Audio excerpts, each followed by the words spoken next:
sasakyan, hinuhuli sa daan, biglang tumigil ang tren. Nasira na naman, bulok na nga ang sasakyan, bulok pa ang patakaran.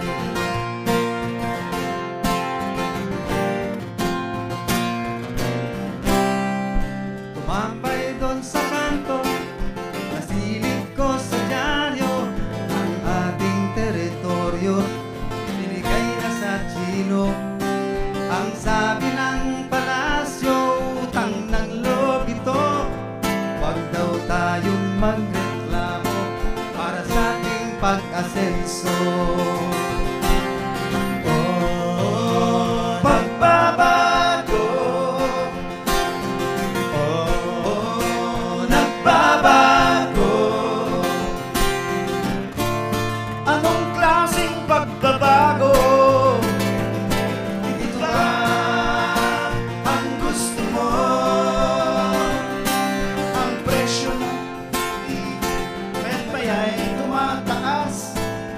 Anong silbi ng train kung ang sweldo'y walang gain?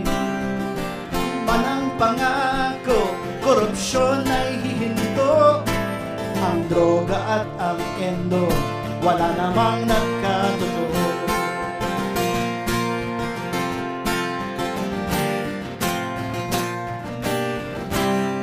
Ang gusto ng Pangulo at mayorya ng Kongreso, baguhin ang gobyerno, federalismo na tayo.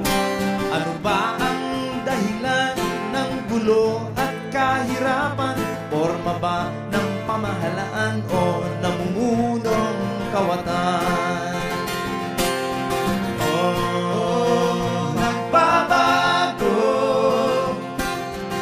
Oh, nagbabago. Anong klaseng pagbabago? Ito ba ang gusto mo? Tinugulat ang mga tao, huwag kang malilito. Lahat pinatatahimik, martial law ay ibinalik. Tayo ay hinati-hati, tinatakot, tinagalit. Ang totoo ay sinusupil, ang wasto'y minamali.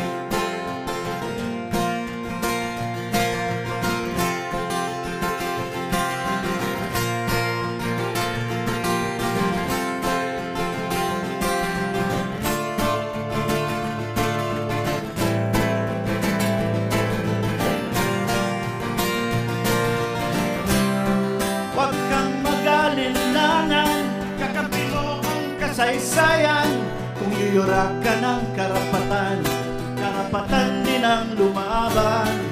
Doon ay nagkaedsa, bumagsak ang diktadura. Lahat ay sama-sama sa pagkakaisa. Oh, pagbabago. Oh, nagbabago. Ay, grabing pagbabago. Ito ba ang gusto mo? Oh, pagbabago. Oh, nagbabago. Ay, grabing pagbabago. Ito ba ang gusto mo?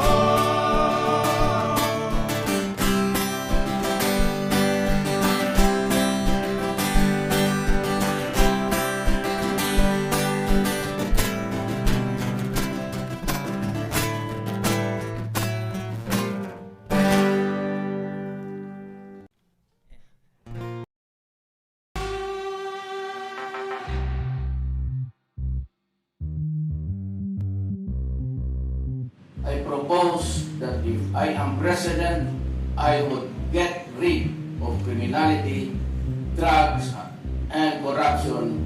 Just give me 3 to 6 months.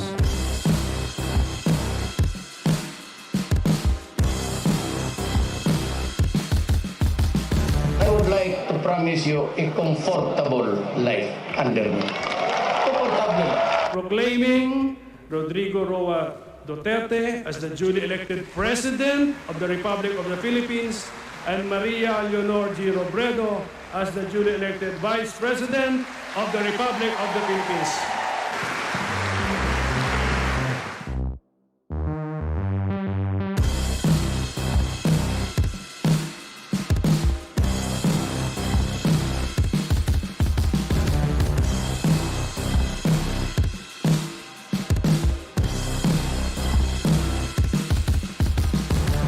Pinakasan nila ng ganun-ganun na lang yung anak ko na wala silang ebidensya.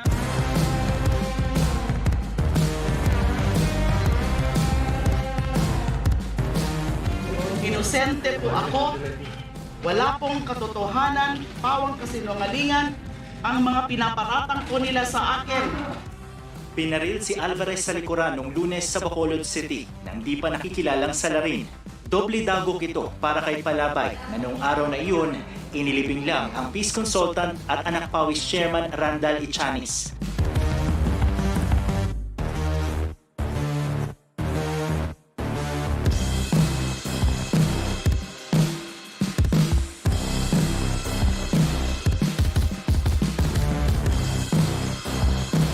This is ABS-CBN Corporation Channel 2 in the service of the Filipino.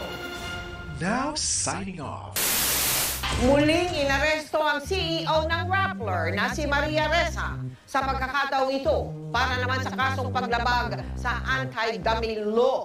Muling ginikit ng palasyo, hindi ito issue ng press freedom. Paano umabot ng 50 million pesos ang price tag ng kalderong ito? Pumalag ang PhilHealth sa akusasyong mula ulo hanggang paa ang korupsyon sa ahensya. Kahit may banta umano sa kanyang buhay, humarap sa Senado si Alison Alex Chong, isang frontline immigration officer mula 2012.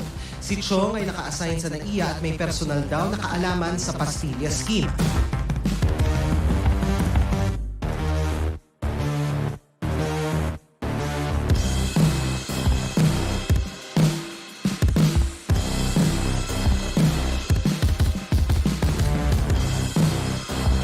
Sasakay ako ng jet ski, dala-dala ko yung flag ng Pilipino at pupunta ako doon sa airport nila, tapos itanim ko.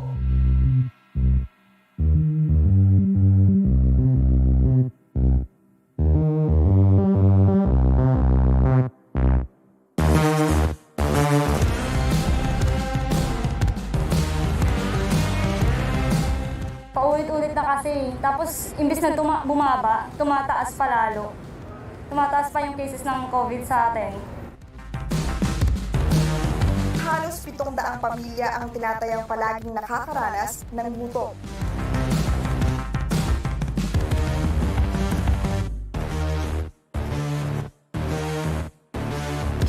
₱1,000 kada tao ang inilaan ng gobyerno na ayuda para sa mga pinaka-apektado ng pagdedeklara ng Enhanced Community Quarantine sa Metro Manila. Na-expose din na kailangan talaga yung food security sa ating mga Pinoy. Masaya na na-empower tayo kasi kailangan na natin magtulungan eh. Kasi tayo-tayo na muna habang kulang yung nakukuha po natin.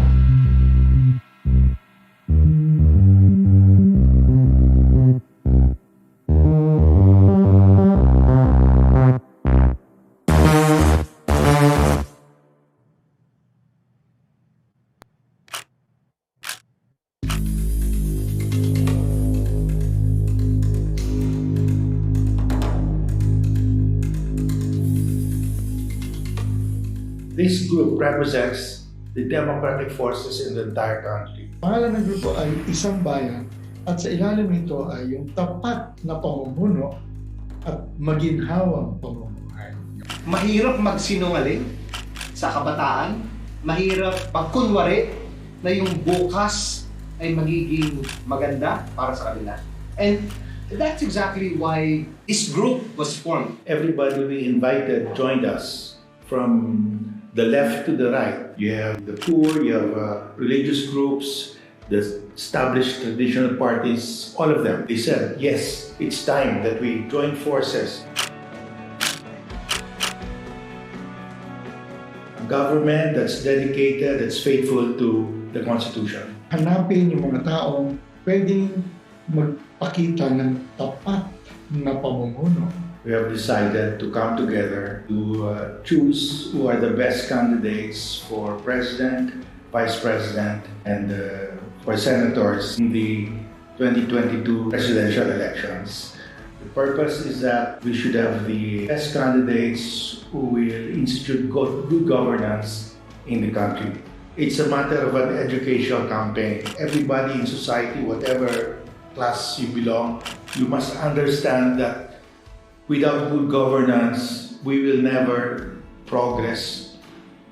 Government funds will always be squandered. People must think. You have to look at the track record, the integrity, the character of the people you want to elect. Tao sa puso, hindi lang yung labas sa ilong. Ang daming pinapangako, wala namang maibuga. This government is really incompetent. They've been tested and everybody is saying, kulelat sila. So we have to offer a better alternative to our people because we don't want the same thing to happen again, to continue in the next 6 years. Sino nga ba yung alternatibo? Di ba? Unang-una, tumututo sa patayan. Isang sukatan niya. Ang leader, yung maaaring tumayo, will stand tall despite power around you. If you have a president who says, I will jet ski to Scarborough, and then when he becomes president, he gives away Scarborough to the enemy, what will happen to us? Kung gagalaw ba ang International Criminal Court, susuporta ba siya? Pagpatuloyin ba niya ang mga investigador?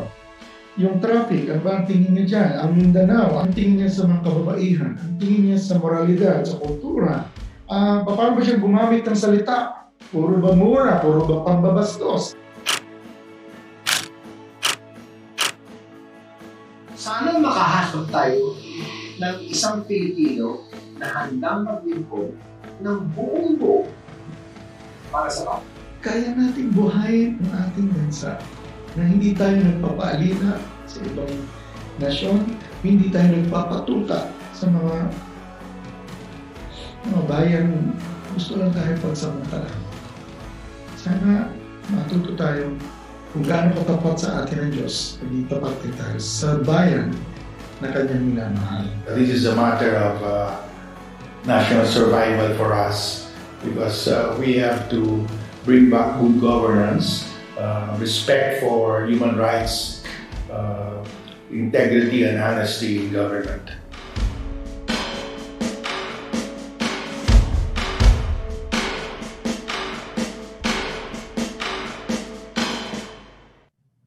Isang mapagpalayang hapon ngayong araw ng kalayaan sa inyong lahat. Sa mga nanonood at sumusubaybay sa ating livestream sa Facebook page ng Isang Bayan, sa mga nasa Zoom webinar at sa mga nanonood sa YouTube, nasaan mang dako kayo ng mundo, ikinagagalak naming makasama kayo sa ating napakahalagang pagtitipon ngayong araw. Ngayong araw na ito, 2 okasyon po ang ating ipinagdiriwang. Ang ating araw ng kasarinlan o kalayaan at ang simula ng ating paglalakbay tungo sa manimithing pagbabago para sa magandang kinabukasan. And as our title says, ang ating pagtitipunan ngayon ay Isang Boto, Isang Bayan. Piliin ang ating Pambato. Tama po ang narinig nyo. Pipili tayo ng Pambato at ito ay sisimulan natin ngayon gamit ang proseso ng Isang Bayan para sa Bayan. Pero bago natin formal na simulan ang ating programa, let us prepare ourselves in the presence of the Lord before we sing our national anthem. Pagpalain po ninyo ang aming pagtitipon ngayong araw ng kalayaan at kasarinlan. Bagamat malaya na kami sa mga dayuhang manglulupig, patuloy naman kaming nagdurusa sa talikalan ng kahirapan, dulot ng malawakang korupsyon at baluktot na pamamalakad ng pamahalaan. Panalangin namin na sana'y matigil na ang extrajudicial killings, mapabilis ang rollout ng bakuna at manumbalik na ang sigla ng ekonomiya para naman maibsan ang paghihirap at pagkagutom ng maraming nawalan ng trabaho sa pandemyang ito. Panalangin din namin na bigyang lunas ninyo ang pagkahati-hati ng isang bayang Pilipino at naway manumbalik ang kultura ng pagiging magalang at mapagmahal sa kapwa. Panginoon, ipagkaloob ninyo sa amin ang paghilom ng aming bayan. Pukawin niyo ang damdamin ng bawat Pilipino. Iukit niyo sa aming isipan ang kahalagahan ng pagpili ng tapat na pamumuno. At naway sa darating na halalan, ang bawat Pilipino ay magtakda ng panahon para magparehistro, bumoto at pumili ng mga kandidatong may integridad, kakayahan at subok na sa panunungkulan at may takot sa Diyos. Gabayan niyo kami dito sa Isang Bayan sa pagpili ng aming pambato sa 2022. Naway magkaisa kami sa aming boto. Isang boto, isang bayan. Ito ang panalangin namin dito sa Isang Bayan.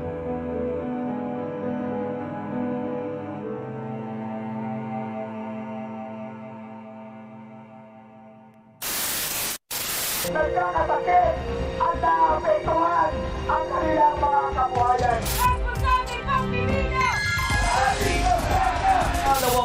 23 na malalaking minahan sa ating bansa ang ipinasasara na ng DNR.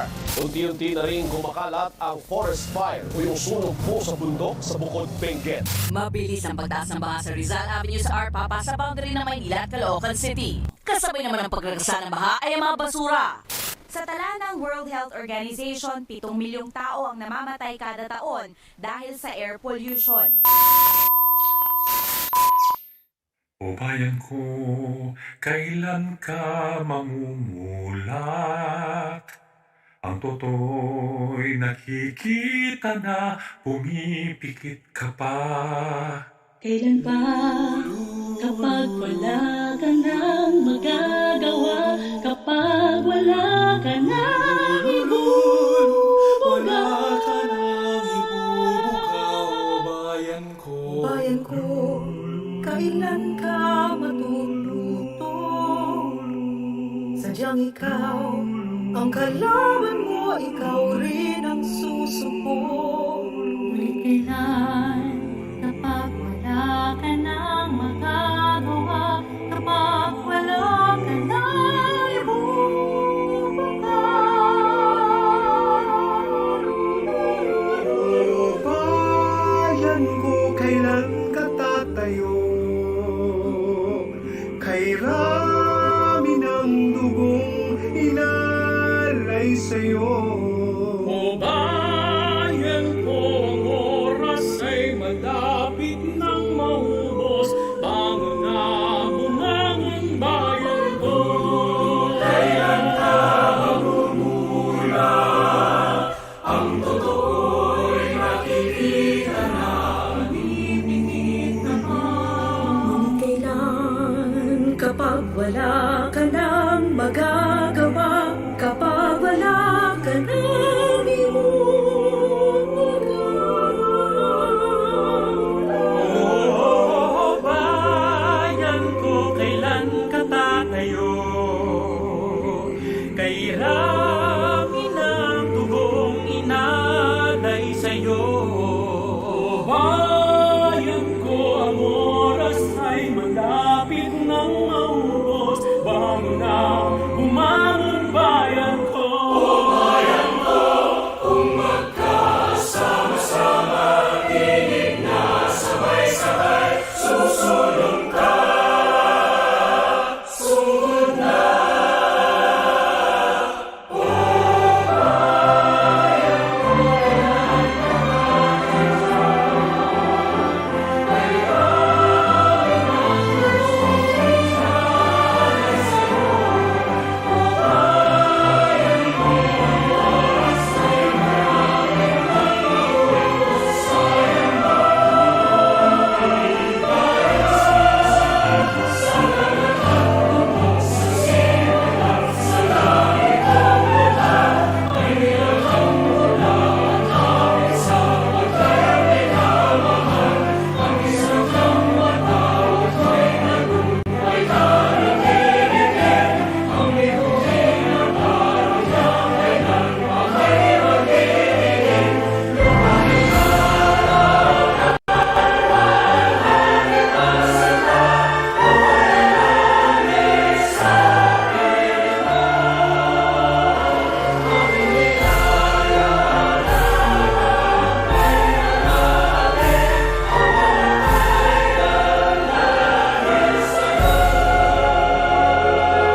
formally open our program ngayong hapon para sa Isang Boto, Isang Bayan, Piliin ng ating Pambato, pakinggan po natin ang mga sinasabi ng ating mga kababayan. Ano po yung hinahanap mo sa susunod na leader ng bansa? And ang quality dapat ng susunod na leader ay empathic or maawain. Ay yung hindi sila nag-aaway-away, walang kurakot. Basta sumunod lang sila sa batas. Yung may malasakit sa kanyang kinasasakupan. Yung kaya tayo paglaban sa ibang mga sa ibang mga lahi, hindi tayo pababayaan. Yung talagang may paninindigan at malasakit sa kanyang mga nasasakupang mga tao, lalo na sa mga dukha. A sense of professionalism, hindi pinapersonal ang mga bagay-bagay, hindi ginagamit ang kapangyarihan para sa personal na hinanakit. Ay, gusto ko yung susunod na presidente yung hindi masyadong malapit sa naghahanap buhay. Yung maayos na pamamalakad na hindi tulad sa ngayon, na halos hirap na ang tao, wala na kaming maisain. May nahalagaan pa akong nanay na 90 years old. Ay yung tao na makikinig sa hinaing or daing ng ating masa. Ang susunod na presidente ng bansa ay dapat isang huwarang lingkod bayan na nagtataglay ng makauring paninindigan upang masiguro na siya ay maninilbihan higit lalo sa interes ng mga manggagawa, magsasaka, kababaihan, pambansang minorya at kabataan. Na sensitive siya kung ano yung pangangailangan ng mga pamilyang Pilipino, kung may laman ba yung lamesa nila, kung may kinakain sila, kung may trabaho ba sila, and yung mga decision nila at mga programa naka-grounded kung ano yung pangangailangan ng masa. Ang hinahanap ko sa susunod na presidente ay yung merong demonstrated na capacity, may political will, at may kahandaan na pumasok sa isang sagradong kasunduan sa sambayanan. Ako po si Haya, anak ng isang jeepney driver at tubong probinsya. Ako'y naniniwala na nanganganib ang kalayaan ng Pilipinas. Ako rin ay naniniwala na pinapabayaan ng gobyernong ito ang kapakanan ng mga manggagawa at sektor sa ating lipunan. Kaya naman ngayong election season, ako ay boboto sa kandidatong kayang ipaglaban ang kasalukuyan ng ating bansa at kayang ipaglaban ang kabuhayan ng mga anak tawis gaya ng tatay ko. Ang kabataan po ay isang malakas na pwersa kapag pinagsama-sama. Yung boto mo talaga mapupunta sa tamang manunungkulan. Ay, ang kahalagaan ng isang boto ay may buhay ng tao.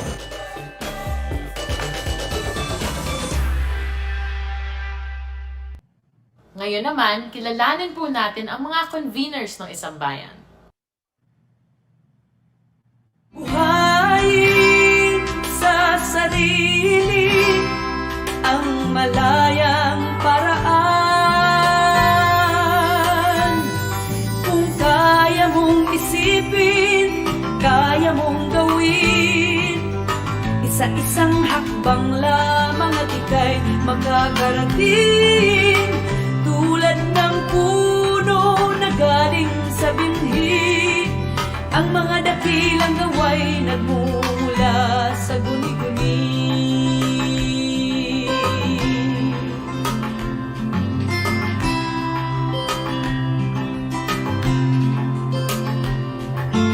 Kung ang nais mo'y maging payapa sa mundo. Alam nating lahat na hindi lang ito simpleng click and register sa isang event para sa maraming tao dito, kundi isa itong commitment para sa 2022 na pumili at suportahan ang ating mga pambato. And to tell you more about Isambayan and how you can join the movement, let us all hear it from one of our conveners, Brother Armin Luistro. Ay sa mga dehado, ay di ka mas malakas ang taya, ay di sa amin sa Batangas. Mawala na ang yaman, ay wag lang ang yabang. Ay di gayan ang sigaw natin noon, nung tayo dehado at inaapi. Di ka nag-iisa. Ay nung magpakilala ang Isang Bayan noong Marso, dumami ang mga Pilipinong nakikiisa sa ating likiing isang tapat na pamumuno at mapagkalingang gobyerno. Abay katulad ng marami sa atin, hindi na rin natin masikmura ang nangyayari sa ating bayan. Pwede na bang walang nagugutom? Aba, hindi ka pwede naman ang ibalik ang kabuhayan. Kaya namang iwaksi ang talamak na korupsyon. Kalayaang nasa binggit ng kamay na bakal. Alam ganin nyo, ang nais ng isang bayan ay palitan ang masamang pamumuno ng tapat na pamumuno. Gusto nating palakasin ang ating kasarinlan at itaguyod kung ano yung atin, ang konstitusyon at ang tawag nilang sa Ingles ay rule of law. Aba, ay tulog ang bayan o nagtutulog-tulugan? Eh kayo na humusga. Sa 3 buwan ng nakalipas na itong simula ng Marso, ito na ang mga hanay ng mga sumali sa atin. Bay dadalawang buwan pa lang. Mag-aapat na puna ang mga organisasyon at malalaking koalisyon ang sumali din sa ating isang bayan.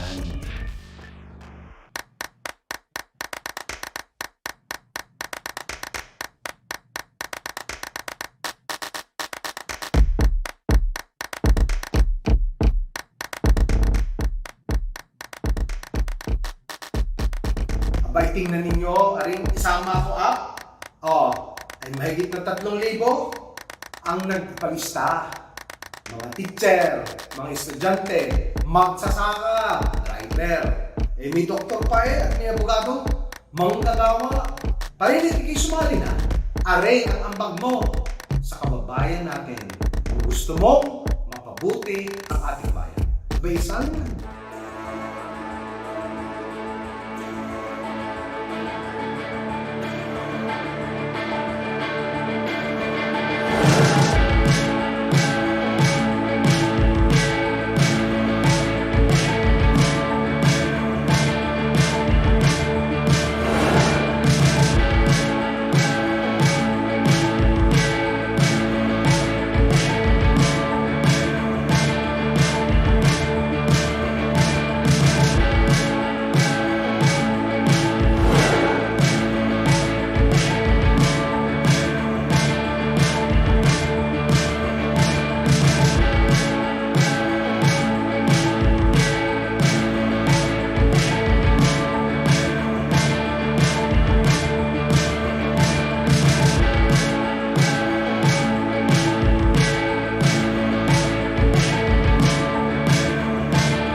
Noong unang inilunsad ang Isang Bayan noong March 18, meron na isang chapter na nabuo sa Iloilo. Sa maiksing panahon na lumipas, marami pang chapters ang nabuo. Hindi lang sa Luzon, Visayas at Mindanao, kundi pati na rin sa ibayong dagat. At para ipaliwanag kung paano kayo maaaring makilahok sa iba't ibang chapters, please welcome one of our conveners, Attorney Howie Calleja. Ako si Renico, isa sa mga conveners ng Isang Bayan Youth. Ang kabataan ng pag-asa ng bayan. At bilang tagapamana ng ating kinabukasan, dapat kilalanin ang boses ng kabataan at estudyante sa lahat ng usaping panlipunan.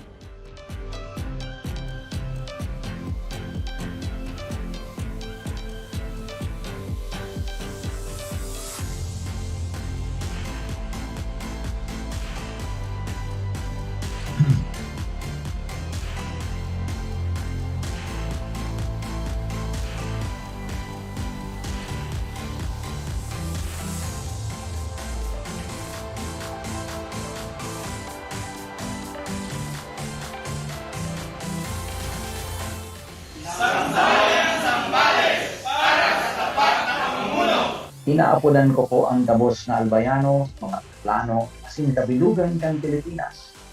Magpili po kita, insarong leader, para magtanos kang kamaluktutan.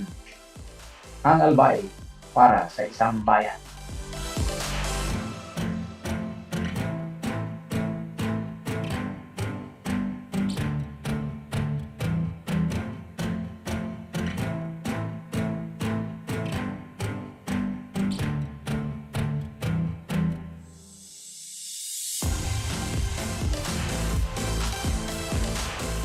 Magandang araw po sa inyong lahat. Ito po ang Isang Bayan Canada Chapter at kaisa niyo po kami sa paggunita sa araw ng kasarinlan sa pamamaraan ng pagsasama-sama tungo sa magandang kinabukasan ng ating bayan. Tandaan po natin na nasa ating kamay ang pagboto para sa mga tapat na mamumuno sa ating bayan. Ang boto natin ay boses natin. Maalab na pagbati, ako si Julia Mariano, isang estudyante, ang representante ng Isang Bayan Taiwan Chapter. Mula kami sa hanay ng mga migranteng Pilipinong manggagawa at estudyante na kapwa naniniwala sa ating pagkakaisa para sa ating karapatan sa malinis na eleksyon at tapat na pamumuno. Magandang araw po sa lahat. Ako si Mary Piratiro, isa sa buong buo ng ad hoc committee ng Isang Bayan Qatar Chapter. Mahalaga at simbolikong araw nito sa lahat ng mga freedom-loving Filipinos dahil ngayong araw ay bibigyan ng kahulugan natin ang tunay na kalayaan. Kalayaan para pataliskin ang isang traidor sa bayan at iluklok ang leader na tunay na maglilingkod sa bayan at kanyang mamamayan. Mabuhay ang Isang Bayan! Maalab na pagbati mula sa Isang Bayan, Thailand. Ang tao, ang bayan, ngayon ay lumalaban. Makabuluhang pagbati mula sa Isang Bayan, Australia na inilunsad noong ika-29 ng Mayo 2021 sa Mount Druitt Hub, New South Wales, Australia. Dinaluhan ito at binubuo mula sa malawak na hanay ng mga Pilipino-Australian. Ito ang simula ng pagpapalawak sa iba't ibang lugar tulad ng Victoria, Western Australia at iba pang estado. Mabuhay tayong lahat, mabuhay ang sambayanang Pilipino at para sa tunay na pagbabago, makialam, manindigan at ipaglaban ang inang bayan.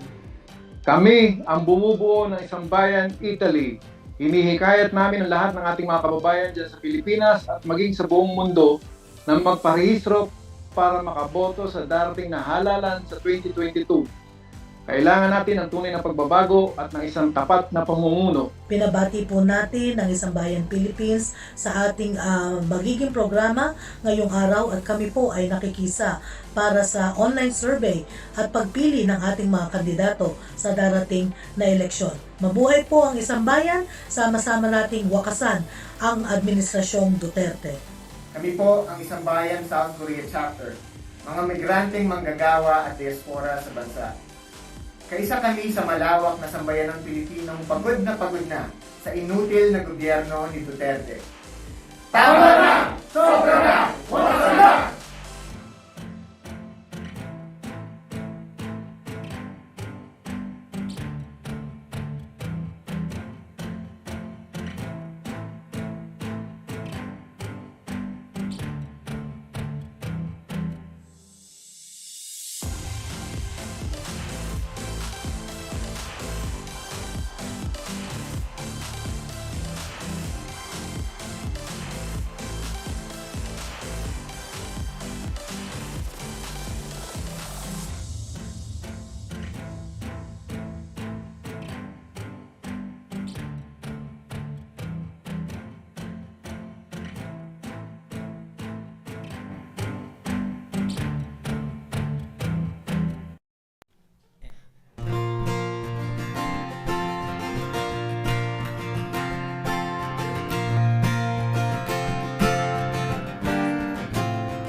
Nadaanan ko ang pila, mga lumang sasakyan, hinuhuli sa daan, biglang tumigil ang tren, Nasira na naman, bulok na nga ang sasakyan, bulok pa ang patakaran.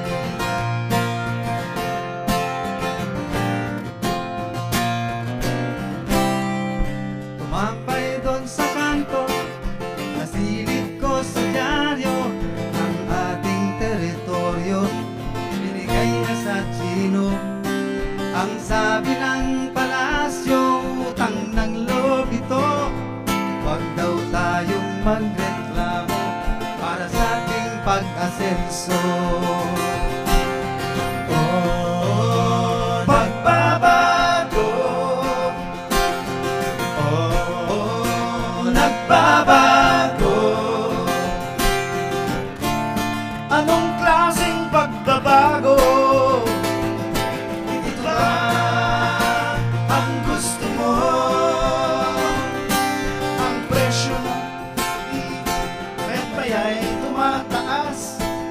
Anong silbi ng train kung ang sweldo'y walang gain? Manang pangako, korupsyon ay hihinto.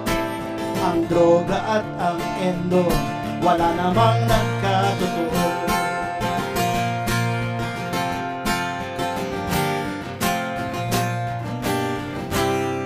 Ang gusto ng Pangulo at mayorya ng Kongreso, paguhin ang gobyerno, federalismo na tayo. Ano ba ang dahilan ng gulo at kahirapan? Forma ba ng pamahalaan o namumunong kawatan? Oh, nagbabago. Oh, nagbabago. Anong klaseng pagbabago? Ito ba ang gusto mo? Kinukulat ang mga tao, wag kang malilito. Lahat pinatatahimik, martial law ay ibinalik. Tayo ay hinati-hati, tinatakot, tinagalit. Ang totoo ay sinusupil, ang wasto'y minamali.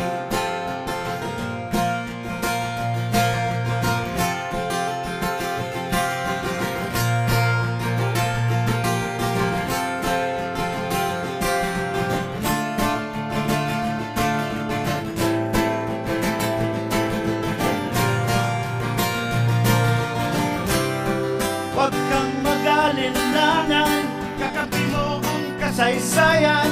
Kung iyurak ka ng karapatan, karapatan din ang lumaban. Noong ay nagkaedsa, bumagsak ang diktadura. Lahat ay sama-sama sa pagkakaisa. Oh, pagbabago. Oh, nagbabago.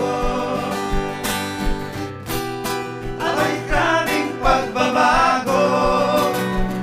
Ito ba ang gusto mo?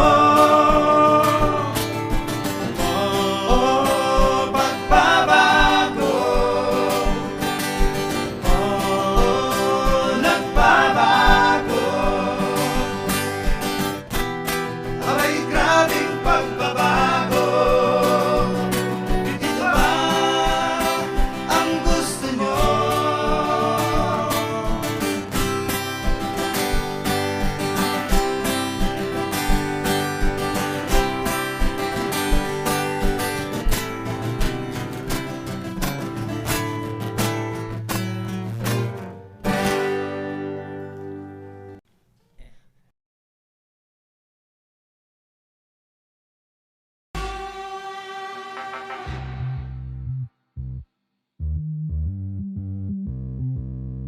I propose that if I am president, I would get rid of criminality, drugs, and corruption. Just give me 3 to 6 months.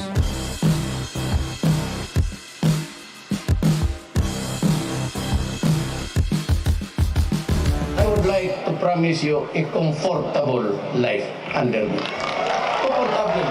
Proclaiming Rodrigo Roa Duterte as the duly elected President of the Republic of the Philippines and Maria Leonor G. Robredo as the duly elected Vice President of the Republic of the Philippines.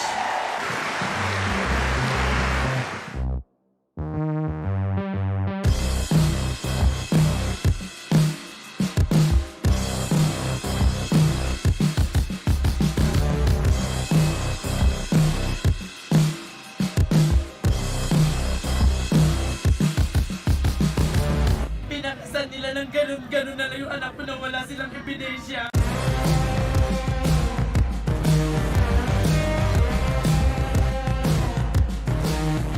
Inosente po ako.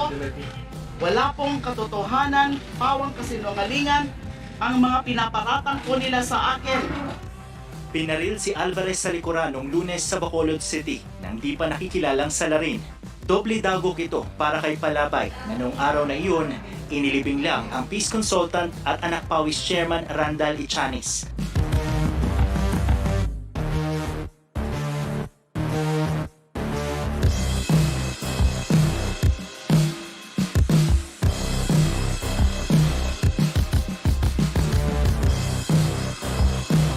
This is ABS-CBN Corporation, Channel 2, in the service of the Filipino.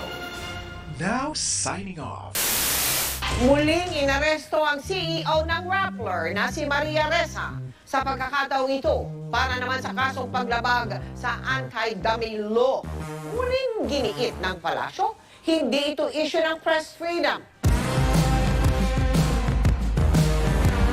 Paano umabot ng 50 million pesos ang price tag ng kalderong ito? Pumalag ang PhilHealth sa akusasyong mula ulo hanggang paa ang korupsyon sa ahensya. Kahit may banta umano sa kanyang buhay, humarap sa Senado si Alison Alex Chong, isang frontline immigration officer mula 2012. Si Chong ay naka-assign sa NAIA at may personal daw na kaalaman sa Pastilla Scheme.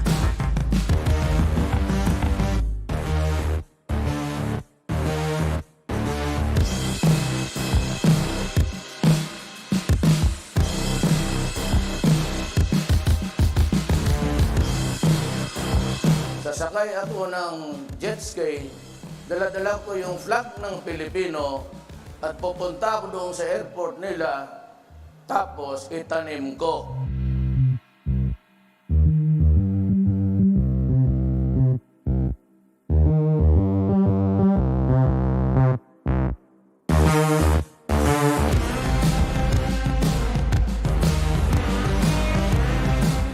Paulit-ulit na kasi. Tapos, imbis na bumaba, tumataas pa lalo. Tumataas pa yung cases ng COVID sa atin. Halos 700 pamilya ang tinatayang palaging nakakaranas ng gutom.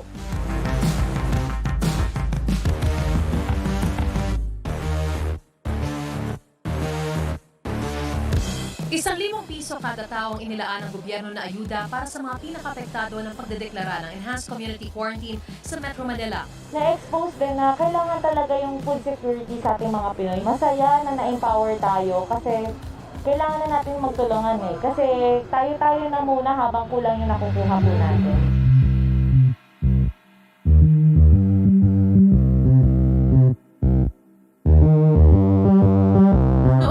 Inilunsad ang Isang-Bayan noong March 18, meron na isang chapter na nabuo sa Iloilo. Sa maiksing panahon na lumipas, marami pang chapters ang nabuo. Hindi lang sa Luzon, Visayas at Mindanao, kundi pati na rin sa ibayong dagat. At para ipaliwanag kung paano kayo maaaring makilahok sa iba't ibang chapters, please welcome one of our conveners, Attorney Howie Calleja. Magandang hapon mga kababayan. Ang Isang-Bayan, mula nung tayo ay magsimula at mag-launch ng March 18 ay patuloy ang paglaki at pag-usbong ng ating mga chapter. Ang una nating chapter sa Negros chapter na pinamunuan ni Governor Lito Cusculluela. Sinimulan ito ng mga chapter natin sa Bicol, Maynila, Mindanao, Luzon, Visayas, Mindanao at ngayon pati sa overseas, Europa, Asia Pacifico, Middle East at Estados Unidos. Tama po. Sabi po ng mga kritiko, tayo po ay nagsimula ng isang barangay. Pero magugulat na lang sila dahil pagdating ng araw ng eleksyon, Mayo 9, 2022, makakarinig sila ng boses ng libo-libong barangay at milyong-milyong Pilipino na susuporta united sa ating isang ticket para tayo ay magkaroon ng majority victory para sa halalang 2022. Pakinggan ang mga pagbati, mensahe ng mga ating mga chapter mula Luzon, Visayas at Mindanao at sa ibayong dagat. On to the next part of our program, which is unveiling the selection process ng ating Pambato. Isambayan has prepared a video for this purpose, and Father Albert Alejo will guide us through the whole process. Marami pong nagtatanong, sino ba talagang kandidato natin? Kailan ninyo sasabihin? Mga kaisang bayan, malapit na nga po talaga ang eleksyon.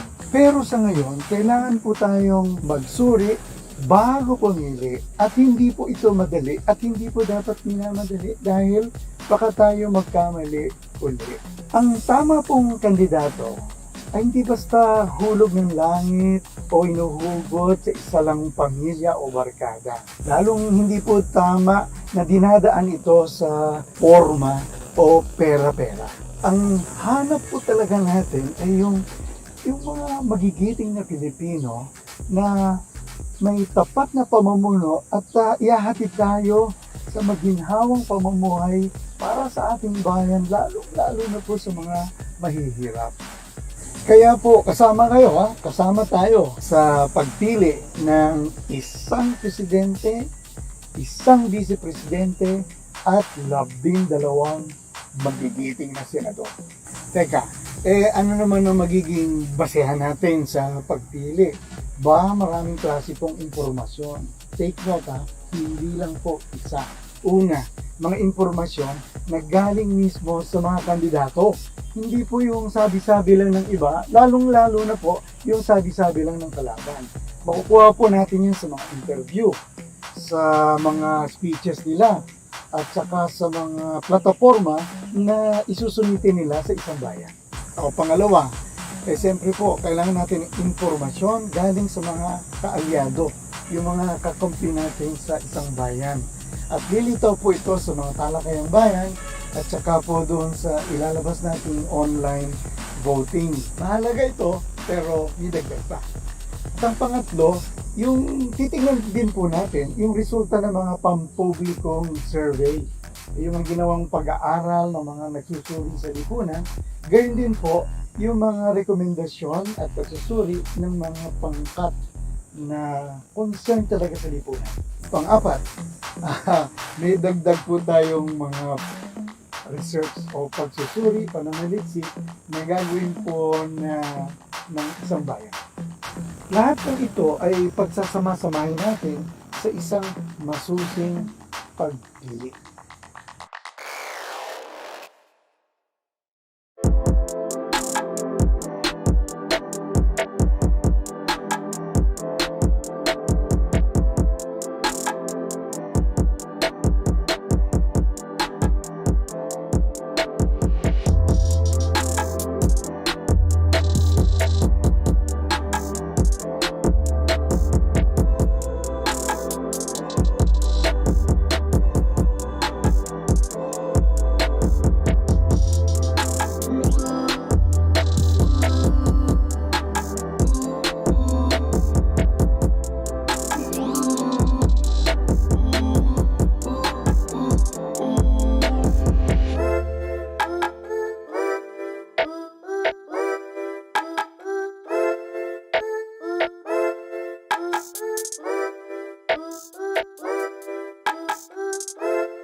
Masyado ba tayong mapili? Dapat lang.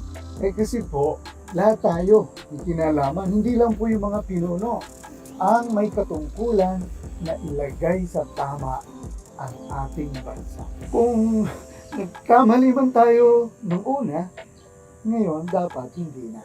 Dapat po nating laging isipin na ang isang bayan ay para po sa tapat na pamumuno at maginhawang pamumuhay. Magandang araw sa inyong lahat. Salamat sa imbitasyon ninyo dito sa akin, sa talakayan ng kababaihan. Tinuturing kong karangalan ang mapabahagi sa ganitong klase ng pagsasama-sama ng iba't ibang sektor ng kababaihan. Mula sa probinsya, sa lungsod, at balita ko mula pa sa iba't ibang bansa kung saan ang ating mga masipag na Pinay ay naglilingkod bilang nurse, guro, domestic worker, caregiver, media worker, at artista din katulad ko. Sabi nila na ang Pilipina ay kaakit-akit, lalo na sa ibang bansa bilang mga service workers or professionals, dahil sa ugali nating unahin ang kapakanan at bigyan ng interes ang kung sino man ang ating pinaglilingkuran. Isa yan talaga sa mga nakakabilib na katangian ng mga Pilipina.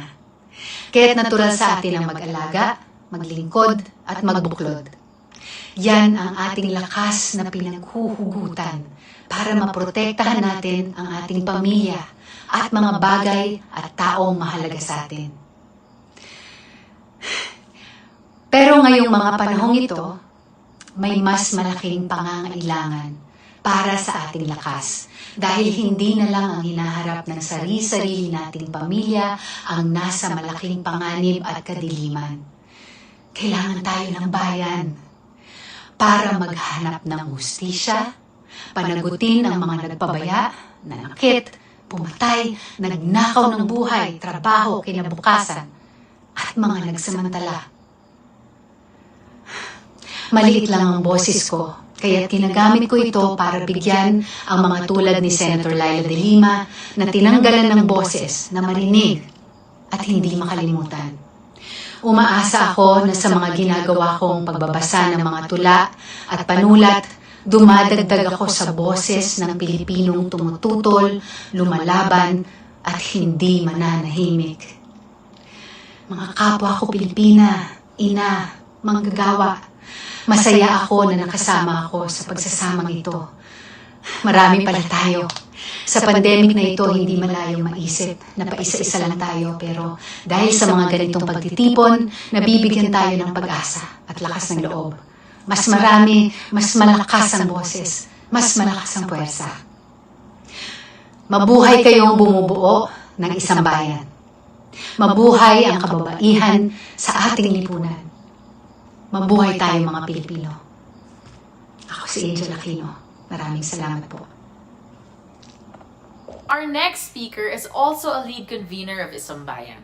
Isa ito sa mga unang binakbakan ng administrasyon at pilit na panaalis sa pwesto bilang ombudsman kahit hindi pa tapos ang termino dahil ang beses itong hindi umayon sa Malacanang, pero hindi siya natinag. And here to talk about the work of Isambayan, please welcome former Ombudsman Conchita Carpio Morales.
Bilisan mo ang takbo.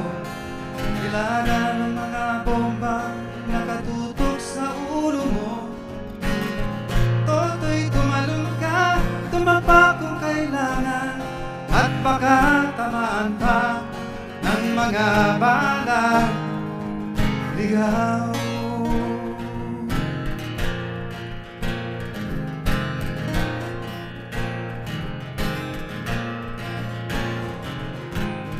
Toto'y makinig ka, huwag nang magpagabi. Baka pagkamalan pa kung mandusay yan sa tabi. Toto'y alam mo ba kung ano ang punot dulo ng di matapos-tapos na kaguluhang ito? Hindi pula't dilaw ang tunay na magkalaban. Ang kulay at tatak ay di siyang dahilan.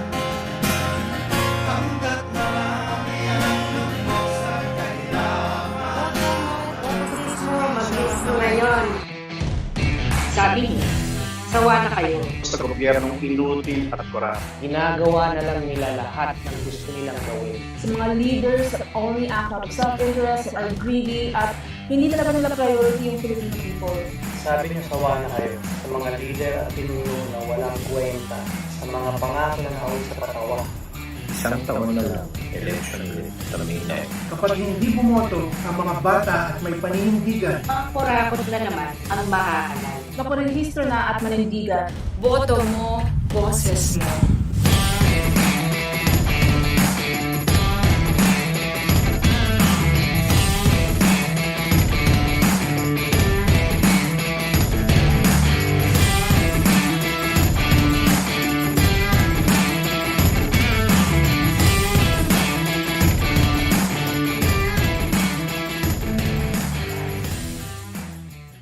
Boto mo, boses mo. Spread the word. Let's all register and let's all be ready to vote next year. Have a good day. Sabi niyo, sawa na kayo. Sawa na sa mga pangako tuluyang napapako. Sawa na kayo sa kawalan ng pagbabago. Sa gobyerno ng hindi korap. Sa puro kalpa, sa sablay, sa mga walang sense na pagpatay. Eksaktong isang taon na lang, eleksyon na naman sa July. Kapag hindi bumoto ang mga kabataan at may panindigan, Puro mga sakit at mapagsamantala na naman ang mananalo. Magparehistro at manindigan. Boto mo ang mga magbabago. sa bayan.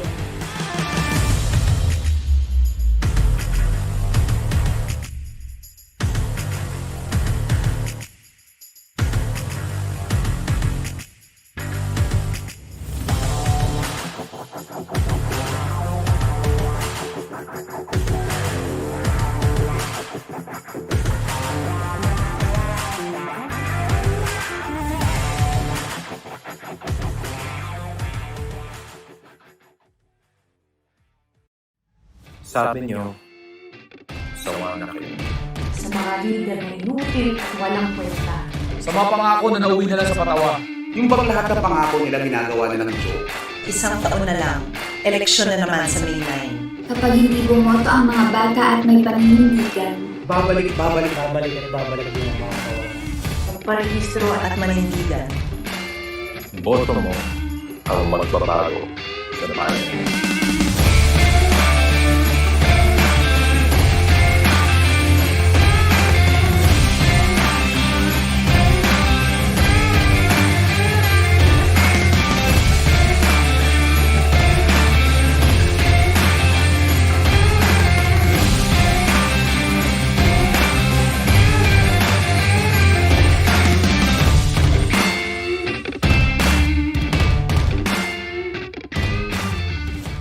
Our next speaker is also a lead convener of Isambayan.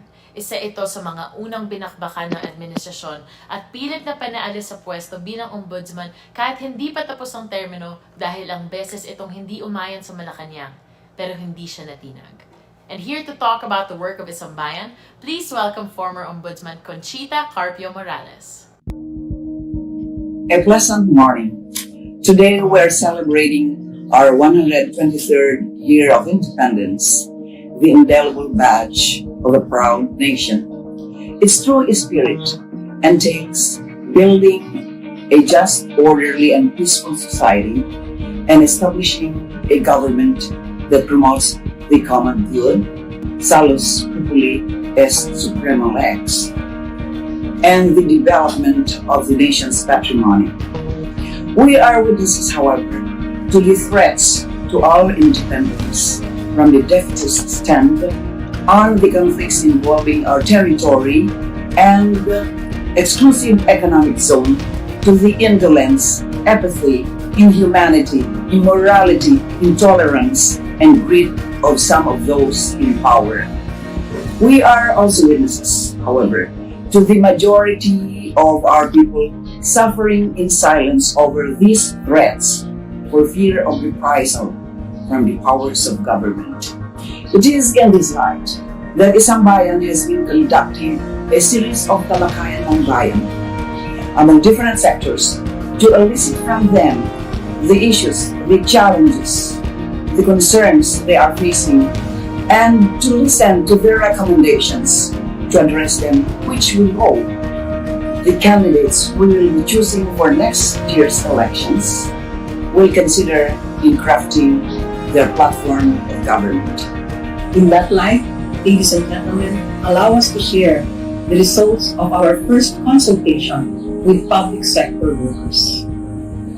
Tayong mga dati naglilingkod sa pamahalaan, silang mga kasalukuyang nasa loob ng pamahalaan. Tayo yung naiipit sa kadalasan sa mga maling patakaran. Nasaksihan natin ang kawalan ng paggalang sa mga batas at sa mga nakataktang proseso.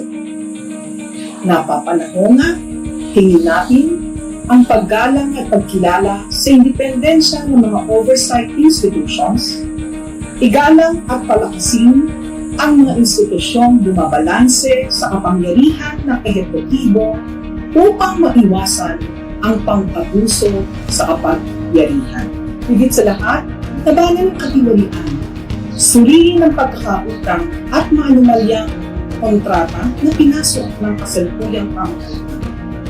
Mga kaisang-bayan, halina at pakinggan natin ang iba't ibang hamon at panawagan ng pagkilos mula sa iba't ibang sektor. Sa ilalim ng pamahalang pabaya, mga nanay ang magtataya. Sa mga matatanda at may kapansanan, asa ka pa sa gobyerno walang pakialaman. Kung gobyerno ay pakyut lamang, anong ilalaman sa kumakalam na tiyan? Halina, makinig at makiisang bayan. Magbuhos ng rekurso ang ating pamahalaan sa pagsuporta at pagpapaunlad sa kanayunan, lalo na sa pagtataguyod ng kakayanan ng local producers, lumikha ng mga programa sa trabahong regular, nakabubuhay na sahod, ayudang sapat, pagpapalawak ng suporta sa care and domestic work, itaguyod ang karapatan ng kababaihan sa produksyon gaya ng pagsasabatas ng mga pulisiya at programa na magwawakas sa pang-aabuso at komodipikasyon sa amin bilang babae. Hinihingi nito ang komprehensibong pang-ekonomiyang plano, sangkot ang trabaho, pangangalaga sa bata at pangkaisipang kalusugan. Ipatupad ang ating mga ipinaglabang mga batas upang magsilbi sa atin. Tiyakin ang mga komprehensibong programang nakasentro sa mga survivor ng karahasan. Maraming Pilipino ang nagkakasakit, ngunit kulang ang kapasidad natin para tugunan ito. Ang mga healthcare workers natin overworked, underpaid, at hindi nakukuha ang narapat na benepisyo. Ang mga kakulangan sa contact tracing, testing, at pagpapabakuna ay nahabol natin habang sinisinsin natin ang mga polisiya at ang kabuuang disenyo ng ating health system. Ito ang dapat sinusolusyonan ng ating mga leader. Sana mabigyan din ito para matamo natin ang ganap na kaginhawaan para sa lahat.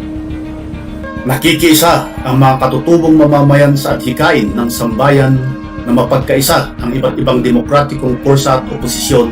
Kasama kaming mga kabataan, magsasaka, manggagawa, para sa wasto at matinong pamamahala. Madugo ang pandarahas sa mga katutubo, kasabay ng pagsira, pag-agaw at pandarambong sa aming lupaing ninuno at kalikasan.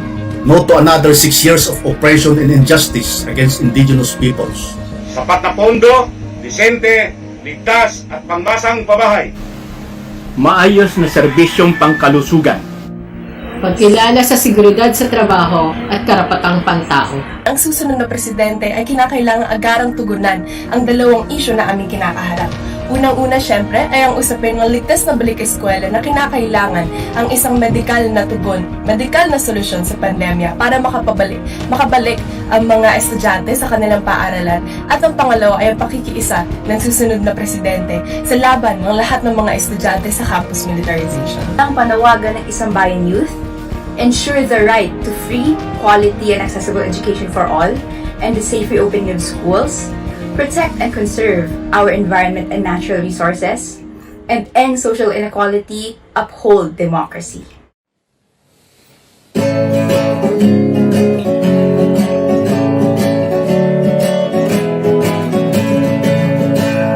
Bigas at karapatan, sa at katarungan, kalusugan at kasarinlan, tahanan at kalayaan, sigaw ng kababaihan, pang-aabli ay wakasan. Doble ang pagkaalipin sa lipunan, ang kiling ng batas sa atin ay laban.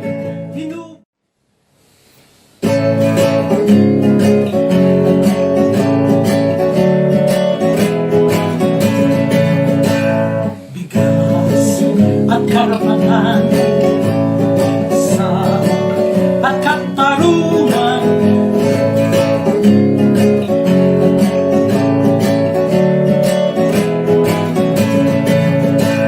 bigas at karapatan, sa at katarungan, kalusugan at kasarinlan.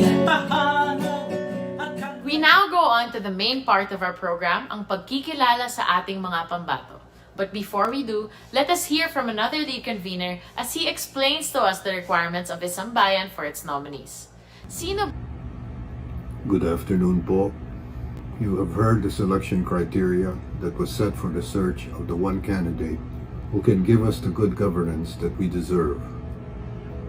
It's not only the so-called winnability that's under consideration.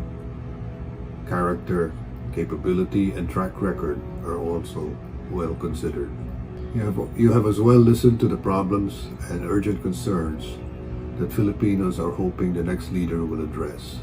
Some have offered solutions that they hope can be adopted as part of the next administration's priorities. Consultations with different sectors are ongoing. We have heard from the youth, women, farmers, OFWs, the health experts, and many others. They are eager to participate in this drive for national recovery. So the task at hand is to reveal the list of men and women who agreed to be part of the field of nominees. They have participated in dialogues with ISAMBAYAN, and all have agreed to unite under one presidential candidate. From these choices, ISAMBAYAN, the coalition members, and eventually the public can have a say on who they believe will usher in the changes they hope for. Here po are the possible ISAMBAYAN candidates for President and Vice President in the May 2022 elections. Vice President Lenny Robredo, Senator Sonny Trillanes, Senator Grace Poe, Brother Eddie Villanueva, Attorney Chel Diokno, Congresswoman Vilma Santos Recto. There may still be additions, but for now, let us listen to what the candidates have said.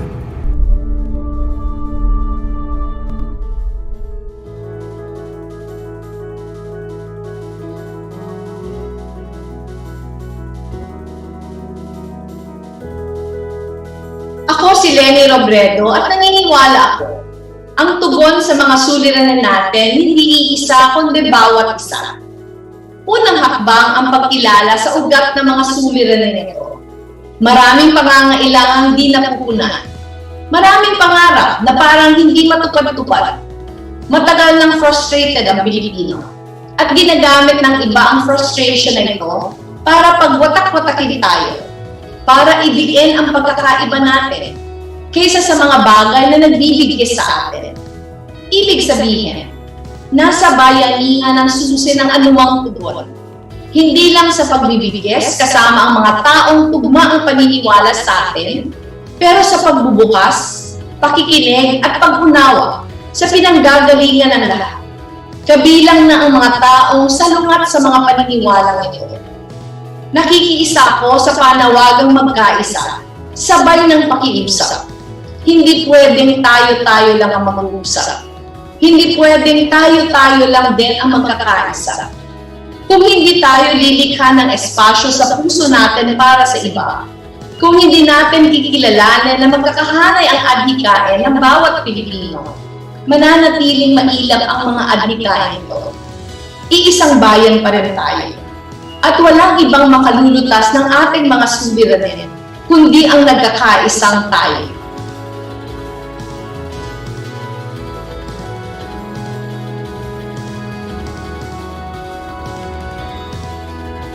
Mga kababayan, isang matagumpay at makasaysayang araw ng kalayaan. Sa paggunita po natin ng ating ika-123 taong kasarinlan, salubungin po natin ang panibagong yugto sa ating kasaysayan.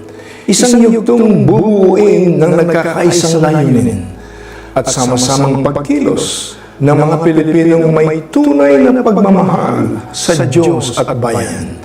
May malaking pag-asa ang bayang Pilipinas kung tayo'y magkakaisa at itataguyod natin ang pamumunong nakabatay sa integridad at moralidad, kakayahan at karanasan, wasto at may prinsipyong pamumuno sa ating inang bayan. Magagawa lang natin ito kung tayong lahat ay magkakaisa at magtutulong-tulong tungo sa muling pagbangon ng ating sambayan. Maraming salamat po at pagpalain tayong lahat ng ating Panginoon. God bless you all and God bless the Philippines.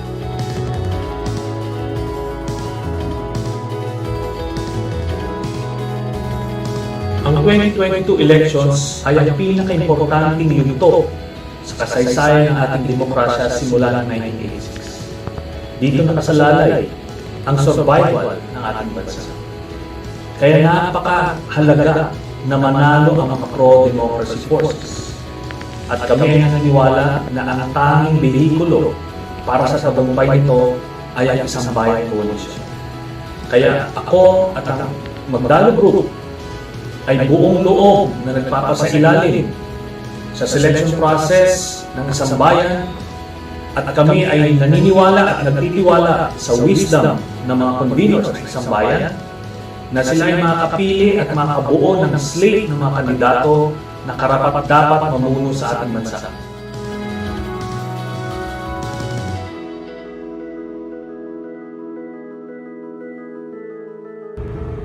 A list of Senate candidates will be revealed soon. We will keep you updated on developments. Maraming salamat po. There you have it, ladies and gentlemen. Sila po ang ating nominees for President and Vice President.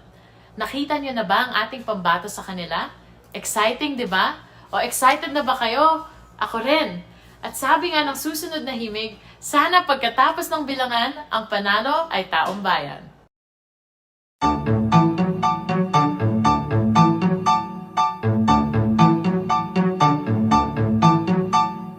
Panahon na ng pagpili, panahon na ng halalan. Madami namang kandidato, madaming mukha at pangalan. Sino kaya ang bagay sa ating bansa? Hindi lamang forma at salita. Sino o sino kaya? At sana kahit na sinong manalo, pagkatapos ng bilangan, sana naman ang panalo ay taong bayan. Sino kaya mananalo at magiging totoo? Sa pagnanais ng tao, umunlad sa madaling panahon. Sino man siya, pag-asa kaya ang dala.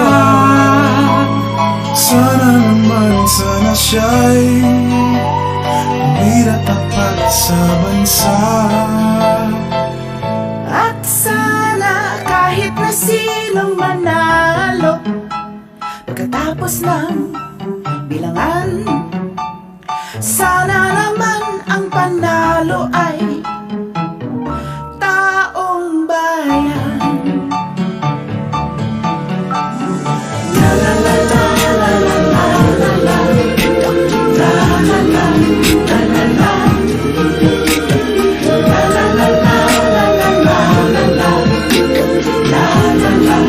la la la. Sana naman isipin ang kapakanan ng mga mamamayan, maging gabay sa lipunan. At sana kahit na sinong manalo, pagkatapos ng bilangan, sana naman ang panalo ay taong bayan. Sana naman ang panalo ay taong bayan.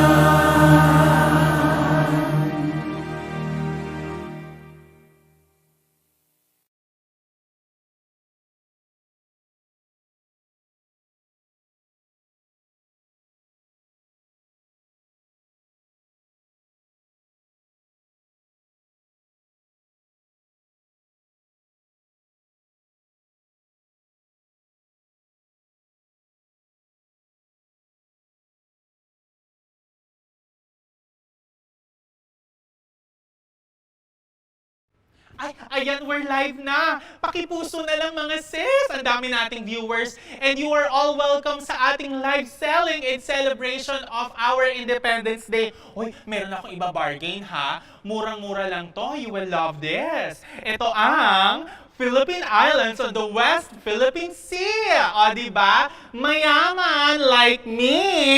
Mayaman sa seafoods. Kaya naman kung ikaw ay lover ng maki or sushi, kamay-kamay emoji na sa comment section. Ito ang code ha. Mine West Philippine Sea. Ay, Nako, hindi lang ito isdaan. Mayaman din ito sa marine biodiversity. O, diba? Tulad nito, ay check ninyo. Ano nangyayari dyan? Food source, stability. Yes, kaya naman sabi ng mga kumari ko ha, sa the Netherlands, sa The Hague. Nako, this is an exclusive economic zone. Kaya tayong may karapatan kung sino pwedeng mangisda dyan. Kung sino mga pwedeng dumaan dyan because that is a trade route dati pa. Kaya naku, nagmamakaawa ko sa inyo. Please, pakimine nyo na ang West Philippine Sea. Makaawa ko sa inyo, mga Pilipino. Atin ito, mine West Philippine Sea. It's ours po. It's ours.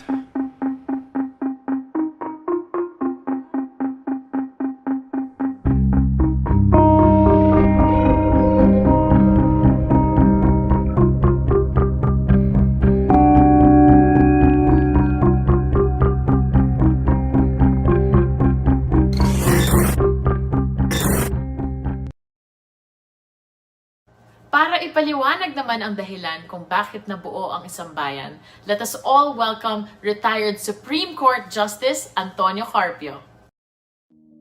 Magandang hapon po sa inyong lahat. A pleasant afternoon to everyone. We in the Isambayan, with your cooperation and support, will search for candidates for President, Vice President, and for the Senate in the May 2022 elections who have integrity, competence, patriotism, and a vision for our country. We will search for national leaders who will revive our national economy, generate employment, dispense social justice to the poor, defend our sovereign territory and sovereign rights against foreign invasion, and provide a brighter future for our children and grandchildren. We in the Isambayan represent a broad cross-section of Philippine society. We have representatives from the urban poor, fisher folk, farmers, factory workers, women folk, students and the youth, retired military personnel, retired government personnel, businessmen, teachers and professors, professionals, and people from other sectors of Philippine society. We in the Isambayan constitute a coalition of the democratic forces in the country. We have political parties spanning the entire political spectrum. We have NGOs representing all sectors of Philippine society. We have come together as Isambayan because we believe that we must forge a common slate in the May 2022 national elections to put an end to the failures of the Duterte administration. The President has publicly admitted in October 2020 that corruption has become worse under his administration. The President has also publicly admitted in April 2019 that his war on drugs is a failure. The President has further publicly admitted in July 2019 that he is inutile in defending the West Philippine Sea against Chinese invasion. We in the Isambayan will choose candidates for national positions who will put an end to all these publicly admitted and glaring failures of the Duterte administration. We in the Isambayan, with your cooperation and support, will choose candidates will put an end to the mismanagement of the economy, which has suffered the worst contraction in GDP since 1945, resulting in the closure of more than 50% of small and medium-scale enterprises and the loss of jobs by more than 5 million Filipinos. We will choose candidates who will put an end to the hunger experienced by 60% of Filipinos, who will put an end to the mismanagement of our public health services in addressing the pandemic, who will put an end to the over 25,000 extrajudicial killings of poor and defenseless Filipinos in the war on drugs, and who will put an end to the shameless and cowardly refusal to defend our sovereignty and sovereign rights in the West Philippine Sea. We in the Isambayan will unify the democratic forces in the country to bring good governance to the Filipino people. It is good governance that will lift the Filipino people from poverty. It is good governance that will bring economic development to the country and prosperity to the Filipino people. It is good governance that will restore the pride and dignity of the Filipino people. With your cooperation and support, together we will revive, restore, and develop our country, bring peace and prosperity to our people, so that we can all be proud and stand tall again as Filipinos, as isang bayan. Maraming salamat po. Mabuhay ang Pilipinas. Mabuhay tayong lahat. Thank you so much, Justice Carpio. And with that, dadako na po tayo sa next part of our program, a word from our distinguished reactors. Our first reactor is a multi-awarded journalist who, without fear, exercises her right as a member of the Fourth Estate and understands that the people have the right to know kung ano ang nangyayari sa kanilang kapaligiran at bansa. Our second reactor is a lawyer, educator, and environmental policy expert. A former Undersecretary of the Department of Environment and Natural Resources, or DENR, Executive Director of Manila Observatory, and Dean of the Ateneo School of Government, a member of the academe, and currently teaches law, governance, and philosophy in numerous universities. And the third reactor is a distinguished economist, political analyst, and columnist from Philippine Star. Let us all welcome Rappers Maria Ressa, Attorney Tony Lavinia, and Andrew Masigan. Hi, good afternoon. Hello. Hi, thank you for having us. Thank you po. Thank you. Ms. Maria Ressa, would you like to go ahead po? Yes, sure. I mean, it's great to hear the values that are behind Isang Bayan. But I have a few questions, if it's okay. A lot of it is, I guess, as a reaction, I'll just point out the key things. It's also fantastic to get the list of people, but it would be great to get a lot more about what are the key focus points that Isang Bayan is looking at. Justice Carpio laid out some general ones, but the dichotomy, for example, the false equivalence of opening up the economy versus health issues, right? Or the West Philippine Sea, of course, right?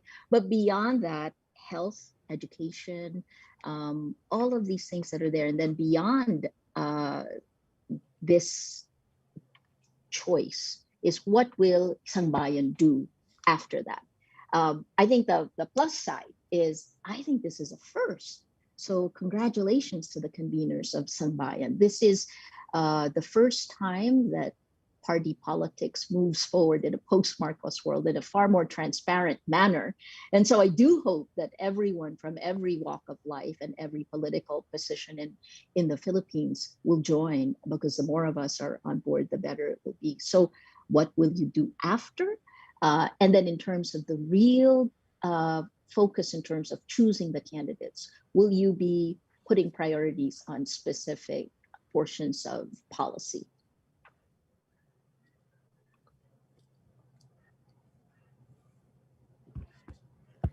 Hello? Ako na? Yes po, attorney. Your Thank turn you, po. Ria. Mainit na pagbati sa inyong lahat sa hapon na ito, sa araw na ito, ng araw ng ating kalayaan. Nung college student pa ako, ay tinuruan ako ng aking history teacher, si Professor Vince Rafael. Ginamit niya yung libro ni Ray Ileto na Passion at Revolution, na magkakaiba yung independensya at kalayaan. At yung ating Independence Day, mas independensya yun kaysa kalayaan, kasi naging independent tayo sa Amerika, sa Espanya muna, pagkatapos later on sa Amerika. Pero kahit ngayon, alam natin na nanganganib yung ating independensya. Nandyan yung China, nandyan pa rin yung Estados Unidos. At higit sa lahat, hindi pa rin tayo malaya sa maraming mga bagay sa ating lipunan. Hindi tayo malaya sa kamangmangan, hindi tayo malaya sa pagkawalang kapantay ng ating lipunan, hindi tayo malaya sa di makatarungan na lipunan, sa kahirapan, hindi tayo malaya sa maraming bagay. Kaya napakahalaga yung ginagawa ng Isang Bayan na proseso, mahalaga at napakalaki yung taya dito. The stakes are very high, no? Kaya nagpapasalamat ako sa trabaho ng conveners at lahat ng staff at membro na sumali ng sambayan sa buong mundo. Gusto ko nga batiin lalo na yung mga wala sa Manila, yung mga nasa Mindanao, taga Mindanao din po ako, taga Cagayan de Oro, sa Visayas, sa iba't ibang lugar ng Luzon, lalo sa mga kabundukan natin at sa coastal areas natin, mga fisher folk at lahat na lalo na din mga katutubo. Dahil sila ay napakalaki din ng kanilang taya dito sa eleksyon na ito. Gusto ko lang mag-comment sa isang proseso na ginagawa ng sambayan na naging kasali ako kasi sa akin yun ang pinakamaganda. Nabanggit din niya ni Maria Ressa na for the first time para meron tayong issue-based na coalition na ginagawa. No? Nakasali na ako sa ilang mga talakayan. Nabanggit din niya ni paring Bert kanina. Nakasali ako dun sa usaping kapayapaan, peace process. Nakasali ako sa usaping kalikasan, environment and climate. At sumali din ako, nakinig ako, hindi ko nagsalita, pero nakinig ako dun sa yung isang araw lang, usaping katutubo, indigenous people's rights na napakahalaga sa akin dahil isa sa malaking trabaho ko ngayon ay yung pagtulong ng mga lumad schools na talagang sinusubukan durugin ng administrasyong Duterte. Nire-red tag, kina-crash, lahat na lang tinatapon sa kanila pero hanggang ngayon ay tumatayo pa rin, nakikilaban, nananalo naman kami lahat sa lahat ng mga korte pero ganoon pa rin ang ginagawa ng gobyerno.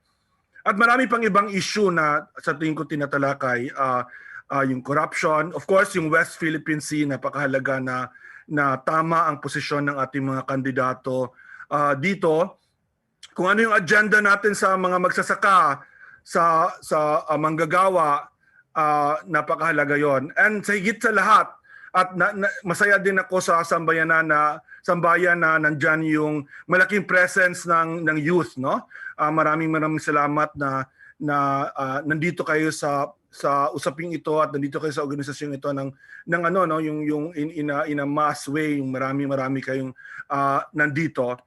I think na kung meron tayong pag-asa na manalo ay kung tama yung ating plataforma, tama yung ating mga issues at tanggapin yun ng ating mga kandidato.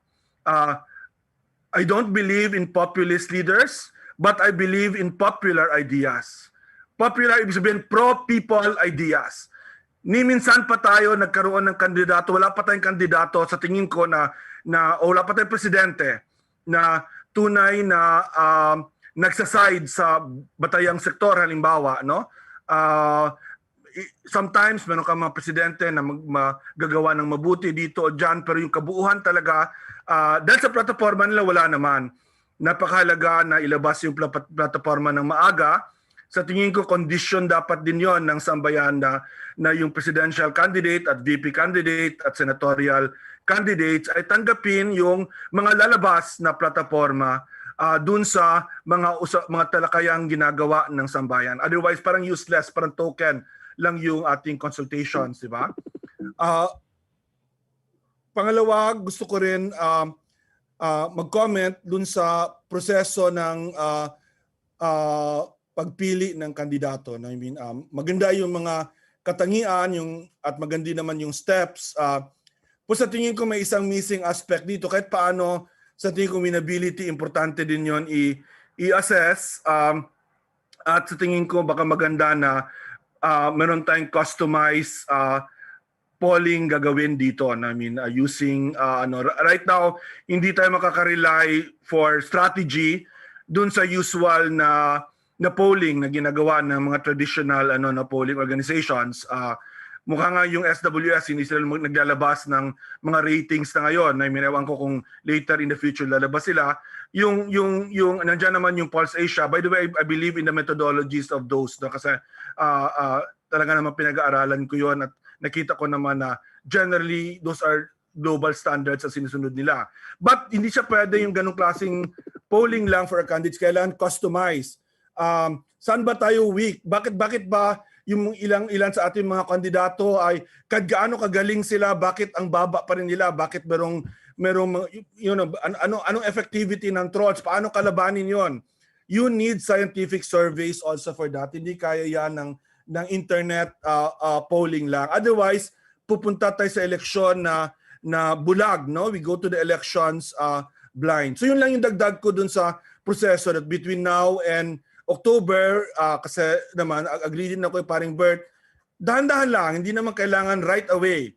Hindi naman kailangan right away kasi we really have until October or at least September man lang to proclaim our candidates, to proclaim our support, di ba?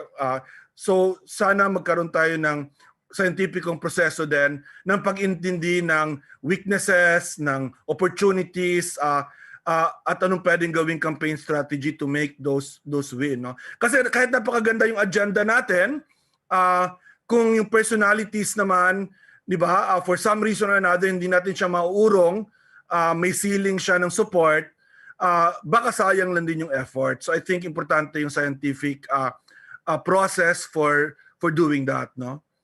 Comment then, panghuli na ito before my final points. Yung process of unifying is very important, no? And it's a question actually I want to address yung organizers. Napansin ko yung sa chat, no? Bibo ang chat kung sa Bisaya pa. Nakakaaliw yung chat. Pero para siyang di ba? Para siyang mga chat ng mga dyaryo, ng Rappler noon na ang daming minsan may insultuhan pa yung ganyan, di ba? Very important in a unifying process. Lalo na yung mga groups dito, mga grupo dito, organized forces nandito dito na magkaibang ideolohiya, magkaibang kasaysayan, may mga personalities pa na nag-aaway-away noon. Very important sa atin yung respect for each other. Diba? Very important. Please avoid toxic statements against fellow candidates. Na nakita ko na yan. Na dun, at least within our ranks, no? Please avoid that. Diba? And sana yung conveners call them out. Pag anything that is destructive of the unity has to be called out. Tawagin na kaagad ngayon, bawal yon. Kasi magkakawatak-watak tayo kung mag-aaway-aaway tayo ngayon pa man, di ba? In fact, I will extend that to the bigger picture. Kasi mukhang lumalabas na madaming kandidato, di ba? Baka umabot tayo ng 10 kandidato. Di ba? Baka nga 2 Duterte pa at sa 2 ticket pa, di ba? Ilan sa Mindanao, baka 2, 3 sa Mindanao tatakbo, di ba? Merong ibang senador na tatakbo, alam natin, nagsabi na sila this week, no? Ako wini-welcome ko yon actually. Wini-welcome ko. Hindi ko inaano kasi ganyan naman talaga ang sistema natin. Wala naman tayong run-off election at lahat. So wini-welcome ko na maraming mga kandidato. And I have the very simple political rule, di ba? Di ba? The enemy of your enemy is actually your ally, di ba? So kailangan tingnan natin mabuti. Baka maganda rin na hindi natin necessarily i-pull down yung ibang mga kandidato. Kasi baka nakakatulong sa atin yon. Sa tingin ko yung 2016, a lot of it was about kaya nanalo si Duterte because the other candidates ran negative campaigns and pulled each other down instead of positive campaigns. So importante sa tingin ko yung positive campaigns as a big picture sa lahat ng ito. Malaking silbi yun ng bayan. Of course, sa Isang Bayan, ang tanong ko is, paano tayo mag-shift to campaign mode at some point, di ba? Yun siguro ang gusto ko din masagot ng mga conveners. When and how at some point we will shift to campaign mode. Maraming salamat po. Mabuhay sa ating lahat. Thank you so much, Attorney. Now po, Sir Andrew, if you please. You're on mute po. There There po. you go. Thank Sorry about you. that. First of all, thank you for having me here as a reactor. My reaction comes in 2 points. The first one in the form of a question, and the second one in the form of an insight. But before that, allow me to express my gratitude and my congratulations to the Board of Conveners of Isambayan, because truly Isambayan is fast becoming the symbol and the unifying party or vehicle for the opposition. And at this time when we face an enemy with formidable resources, and as a matter of fact, the resources of the entire government, we really have to be united. So to the Board of Conveners, my kudos and my gratitude. Okay, having said that, as a voter, what matters to me is the reform agenda of the candidates. I would like to know what their stand is with regards to the West Philippine Sea, with regards to economic chacha, with regards to political reform and the enactment of the anti-dynasty law, for instance, or their stand on federalism. So my first reaction is actually a question, and will Isambayan be imposing its reform agenda on the candidates, or will Isambayan simply be adopting the policy positions of the candidates? I would really like to know that as a voter. Now, another thing, let me segue now to another point that I'd like to make. See, I don't know if many people know, but as you introduced me earlier, yes, I am an economist, and I've been trained to look at data and information that no one can refute. And for that, I rely on statistics. Now, I just want to provide an insight to all our viewers out there, because it's been said that the Duterte administration was instrumental in ushering in a new age of economic revival, has made the country stronger fundamentally with regards to the economy, as evidenced by exports, growth, etc., etc. Now, I'm here to say that based on the data, that is not the case. So please let us not believe that the Duterte administration did well for the economy. And I can prove it by numbers, okay? The statistics show that the economy and all the development indices actually peaked in 2017. So this was the, shall we say, the remnants of good governance back in the Aquino administration. Growth in 2016 was our peak, and that we clocked in a growth of 7.1%. And it has been slowly declining even before the pandemic. It fell off the cliff during the pandemic, but before that, yung kumbaga yung momentum niya bumabagal na, okay?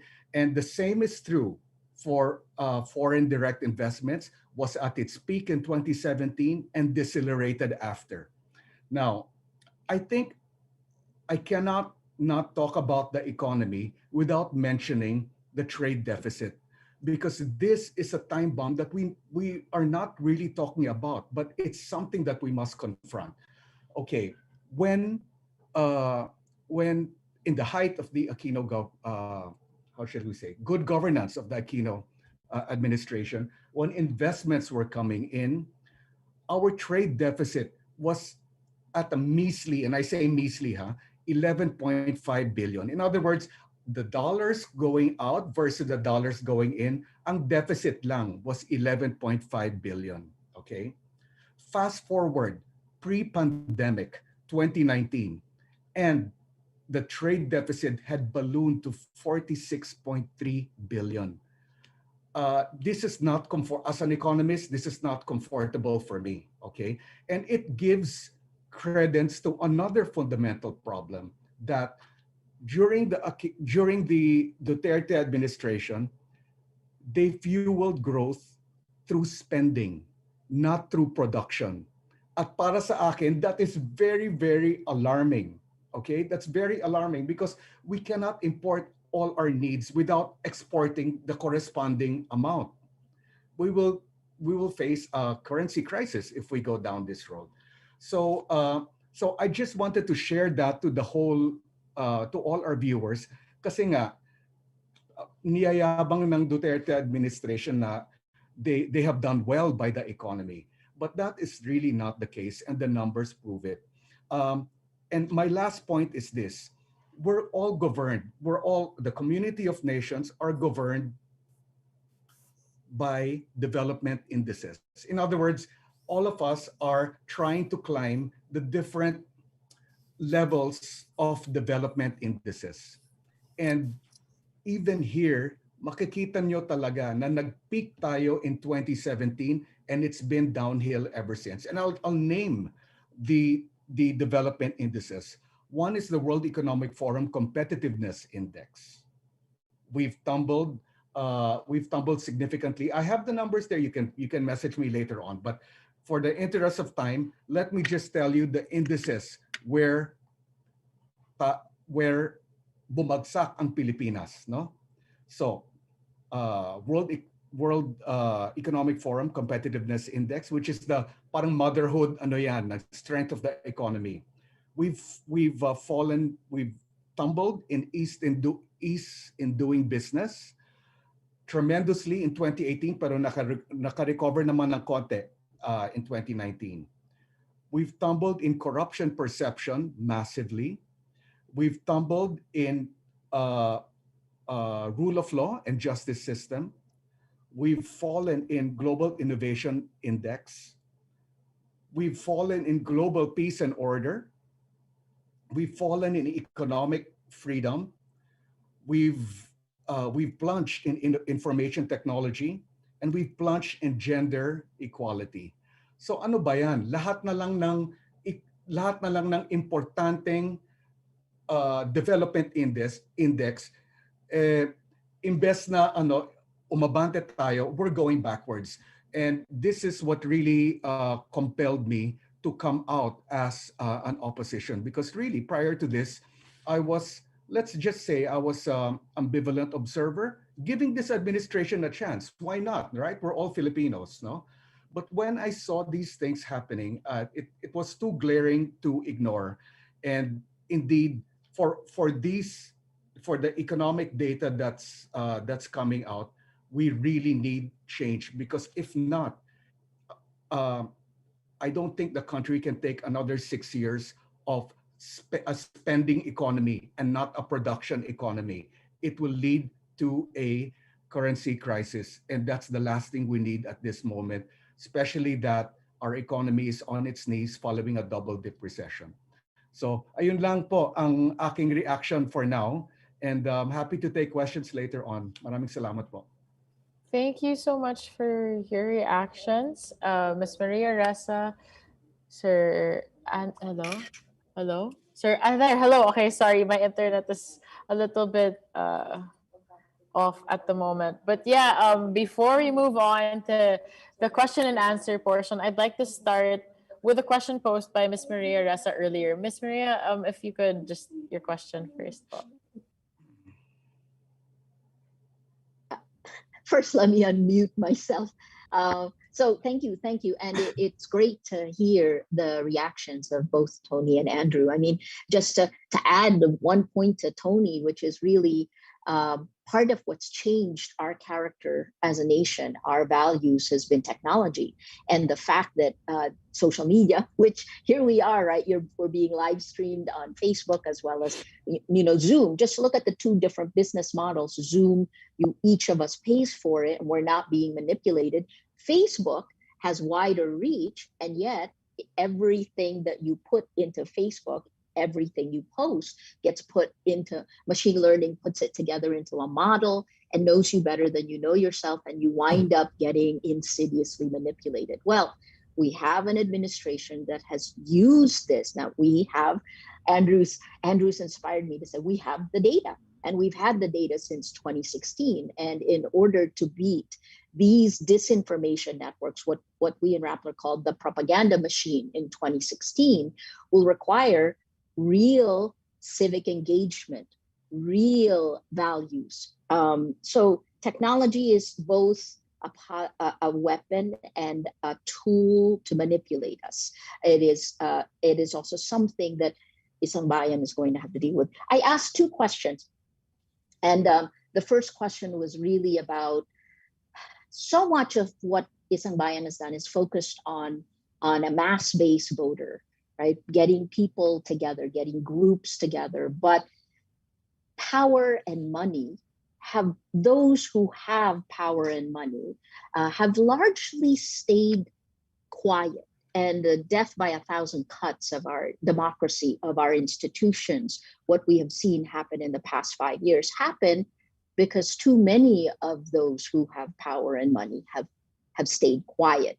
And I've stated over and over that silence is complicity. I think the question is, how are you going to harness that? How will you make those who feel they have too much to lose, whereas our poor are losing their lives, but those who are protective of what they have, how do you get them on board?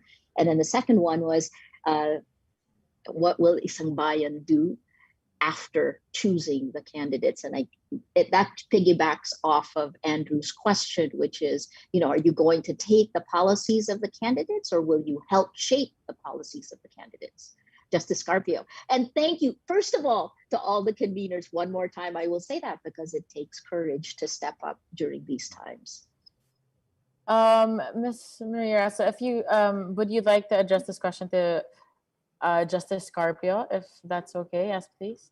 Yes, please. Justice Yes. Carpio, if you could, the question is, how will you make those who feel that they have too much to lose come on board, and what will Isangbayan do after choosing the candidates? Therefore.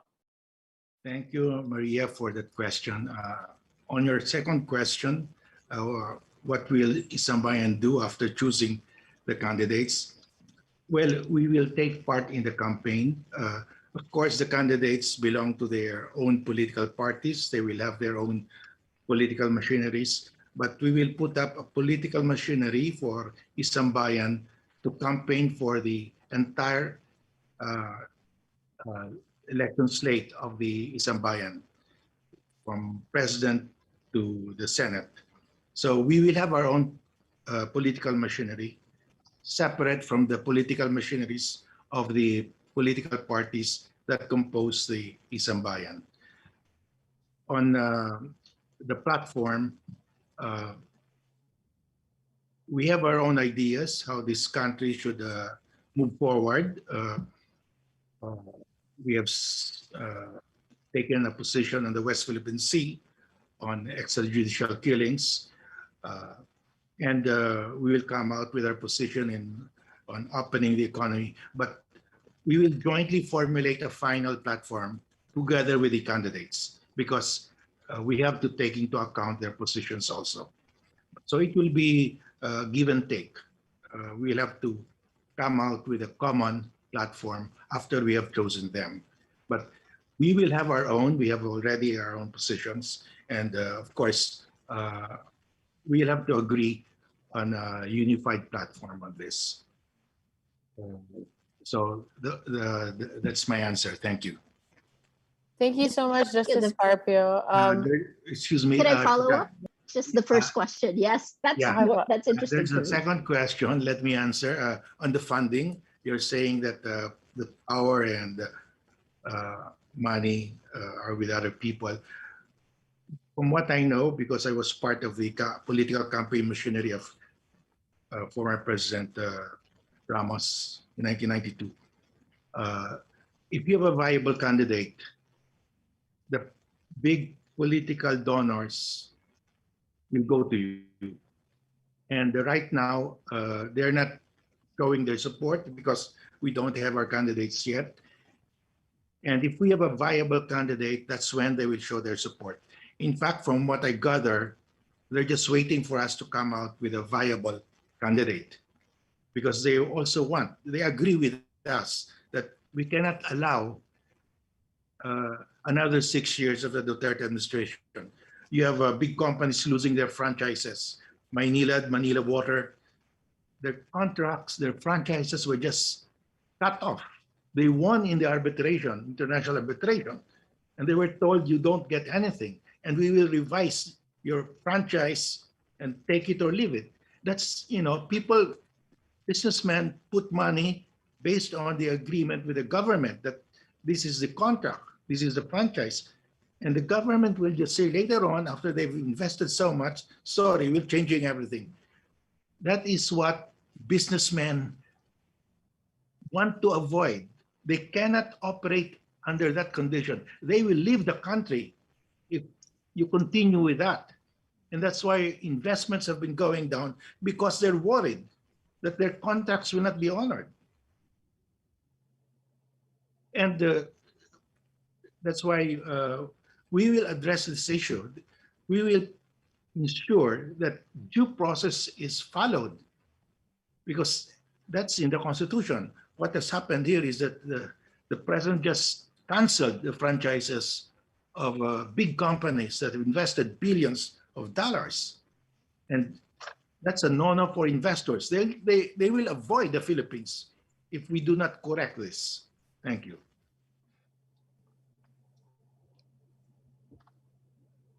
Okay, thank you so much, Justice Carpio. Up next, Attorney Lavinia, if you could just repeat the question that you said earlier regarding how, if I'm not mistaken, how will Isambayan transition into campaign mode? Correct po? Yes po.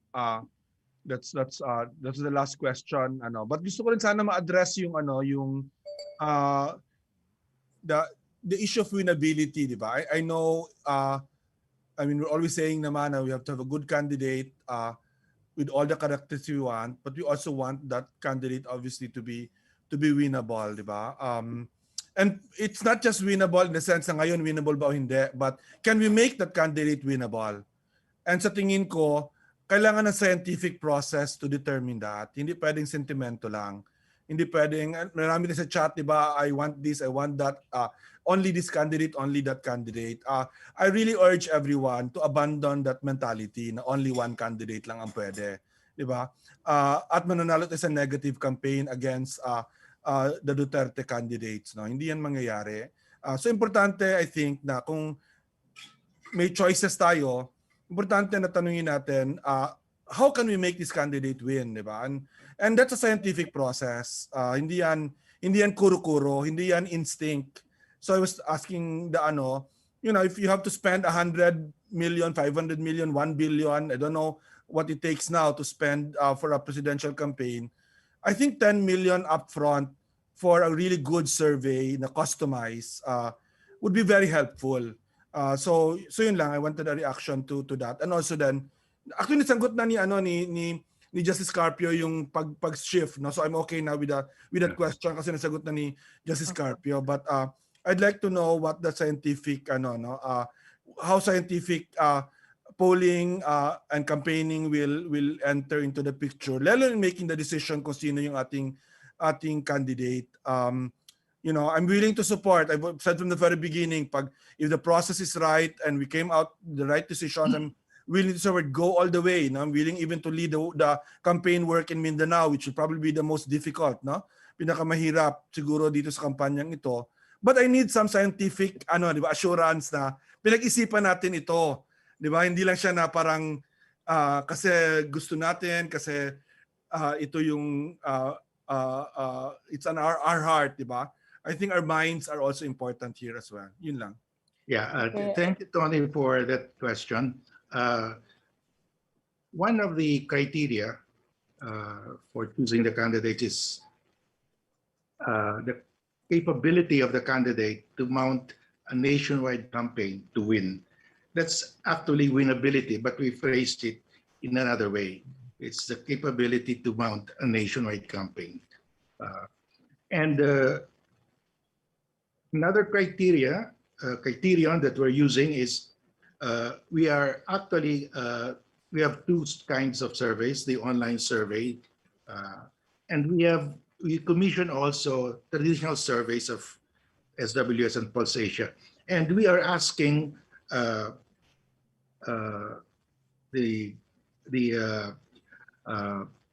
questions like this: what if there are only two candidates, A versus B? Whom would you vote? So we go through all of this: A versus B, A versus C, A versus D. And then we also ask the question, if there are 3 or 4 candidates and other candidates are not actually going to run, and you chose the other candidates that are not running, who is your second choice? So we ask also the second choices, because everything will change. Because you might be the number one in among a list of 7 candidates, but if you remove the bottom 3, so and the votes of the bottom 3 could determine the winner. So their second choice is very important. We ask all the second choices, and we do this.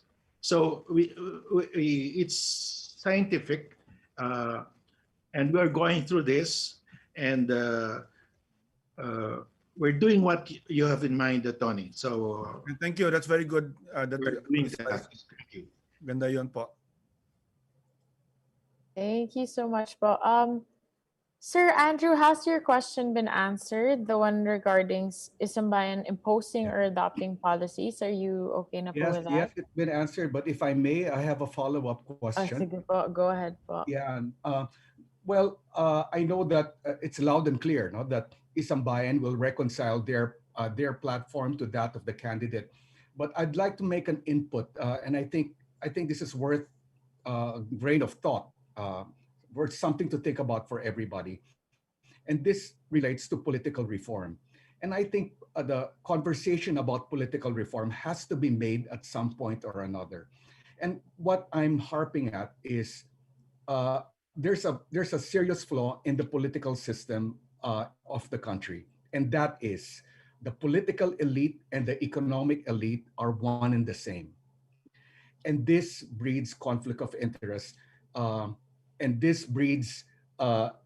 exacerbates rather income inequality, because the political elite are allowed to engage in business, while the economic elite are allowed to engage in politics, both of which are meant to consolidate their wealth and power.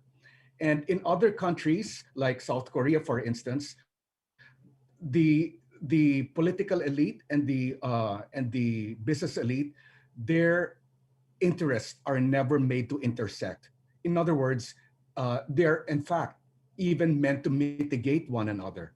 And I think that is a big factor that is causing the income inequality gap that's really in proportions that are alarming already in our situation here in the country. And also, I want to raise another important factor, another important consideration with regards to political reform, and that is the enactment of a bill, an anti-dynasty bill. Okay, we know that the 1987 Constitution mandates that there should be an enabling law to prevent political dynasties.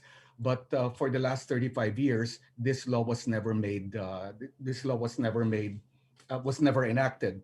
And why should it? Because the very people who have the most to lose from the enactment of an anti-dynasty law are the very people who are mandated or who can enact the law. So we're in a parang na checkmate tayo dito.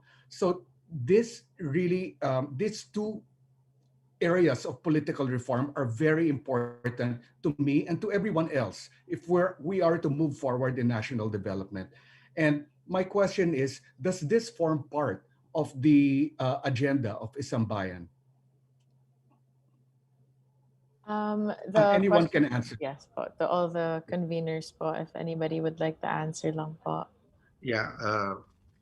Yes. I understand what you're saying, Andrew.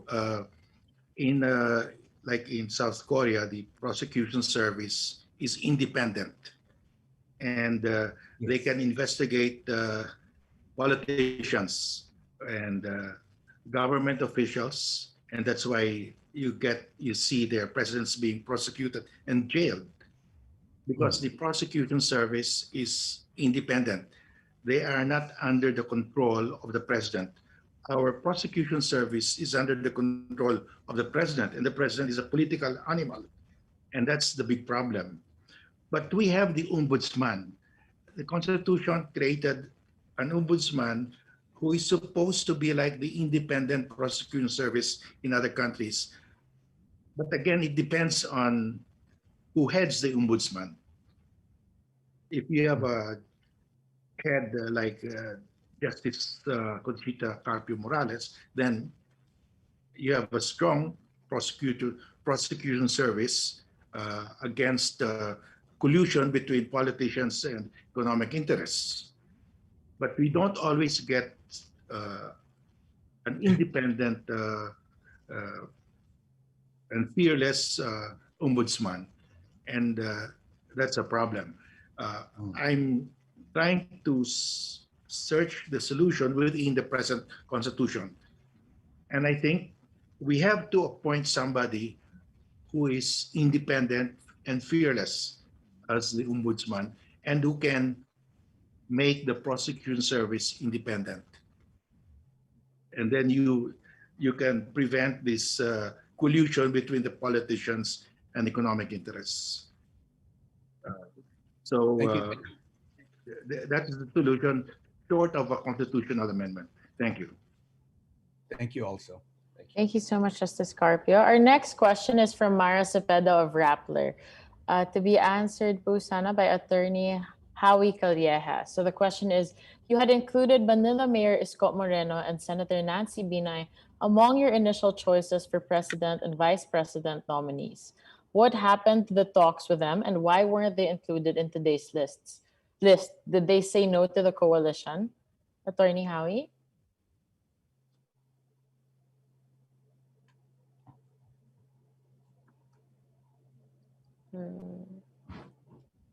Okay. If anybody else from our conveners would like to answer na lang po, if possible po. Yeah, I can. Sige po, Justice We Carpio. initially included Senator Binay because we thought that she was a possible candidate for vice president, but she wrote us and said that she is not interested in running for the presidency or vice presidency. So we have removed her name upon her request. Does that answer the question, or is there any other part of it? The other part po was about Mayor Isko Moreno po as well. Yes. As for Mayor Isko Moreno, we initially included him because he was also interested. We have talked to him, and he said he was interested. But the other day he wrote us saying that he wanted his name taken out of the list of nominees, possible candidates for president. And of course, we respect that. So we have removed his name as a possible candidate for president or vice president upon his own request. And we respect his request. Thank you. Thank you po. The next question po is also from Mara Cepeda of Rappler. May we know the convener's response to Senator Lacson declining Isambayan's invitation for him to be a presidential nominee? Why extend an invitation to him if he was a proponent of the anti-terror law?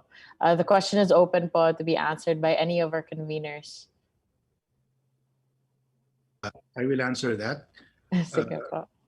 The Isambayan is an inclusive group. We try to put together the democratic forces. We may have differences with Senator Ping Lacson on the anti-terror law, but that will not define our relationship because that issue will be decided by the Supreme Court. And if the Supreme Court says that the anti-terror law is constitutional, we abide by that. And if the Supreme Court says the anti-terror law is unconstitutional, we expect Senator Lacson to abide by that. So we have a referee who will decide, and both of us will agree to follow the decision of the referee. So that one we can set aside because there's a solution to that issue. But it's up to Senator Lacson to join or not. We cannot force anyone, and we would be happy if they join voluntarily. And if they request that their names be deleted, we have to honor that request. Thank you. Thank you so much, Justice Carpio. Our next question is from Xavi Gregorio of Philippine Star. His question is, I can't help but notice the chats on Zoom and supporters seem bent on certain candidates over others. How can Isambayan ensure that its nominees will actually unite behind a single ticket and not break away to mount their own candidacies, given that they already have a strong supportive base? This question is open to any of the conveners of Isambayan. Let me answer that. All the candidates that we've talked to, we asked them, if you want to join the process, the selection process of the Isambayan, you have to agree to abide by the decision. If you are not chosen, you have to support the candidate that we choose. And all of them so far have agreed to abide by the decision of the Isambayan, by the conveners. So, because if you do not agree with the decision, or you don't intend to follow the decision of the Isambayan, then what's the use of joining us? Our purpose is to unite all the democratic forces to come out with one candidate only, one slate. And the first thing that we ask of any candidate who wants to be considered is, will you abide by the decision of the Isang-Bayan? Thank you.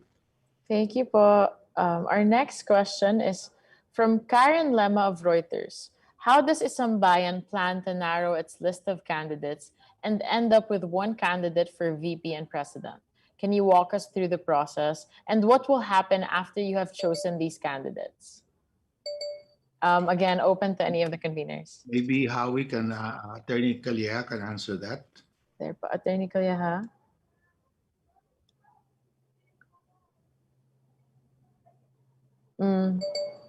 I think naka-exit si... Yun po. Nagkaroon ng technical issue yung kay Howie. Can we have other conveners please answer? Yeah. Yes, Brother Armin, would you want to answer that? Father Bert. Can you repeat The question po again is, how does Isang-Bayan plan to narrow its list of candidates and end up with one candidate for Vice President and President?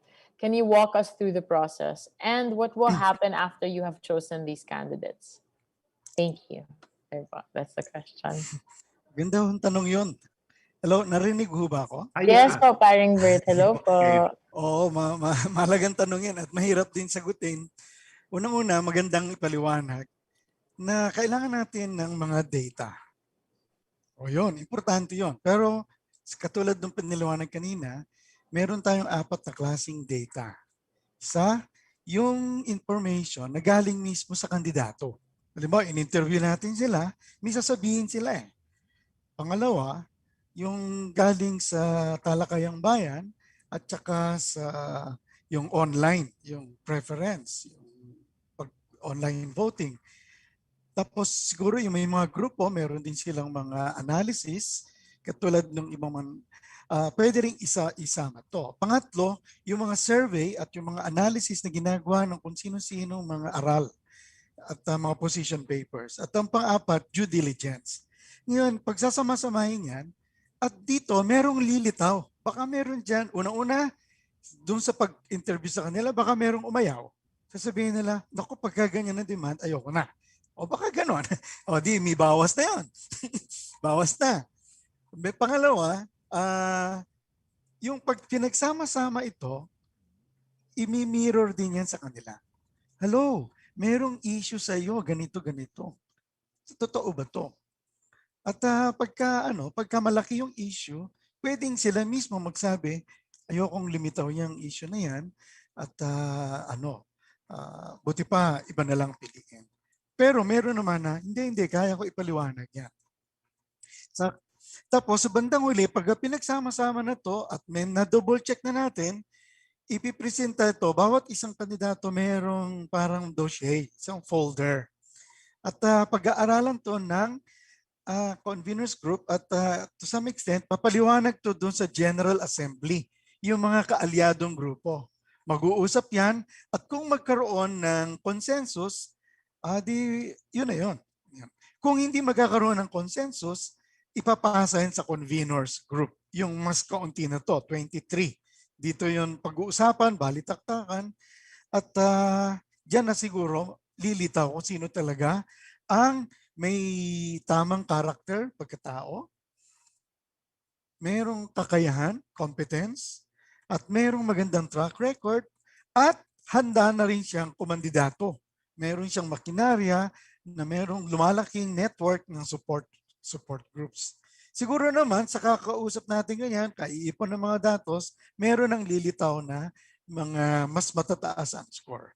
Pero siyempre, hindi natin matukoy lahat ng pinakamaliliit na na hakbang kasi medyo mag-a-adjust ka rin dun sa galaw ng ibang kandidato. Yan ang mahirap tansyahin. Mahirap tansyahin. Kailangan din nating pakiramdaman kung ano yung mga external forces, no? So, ang katapos-tapusan, sabi nga ng ibang mga nag-commit dito, sabi nila, we trust the process, we trust the conveners group and the Isambayan as a network. So let it agree and offer the best candidates. Hindi tayo naghanap ng santo o yung walang bahid, hindi, wala namang ganun na tao, lahat na yung may sayad, pero yung pinakamabuting mapipili natin sa ganitong sitwasyon. Thank you so much, Paring Bert. Our next question po is a follow-up pa rin po from Ms. Karen Lemma of Reuters. How come Senator Grace, Congresswoman Vilma, and Attorney Chell weren't able to share their messages? Any of the conveners lang po if you'd like to answer.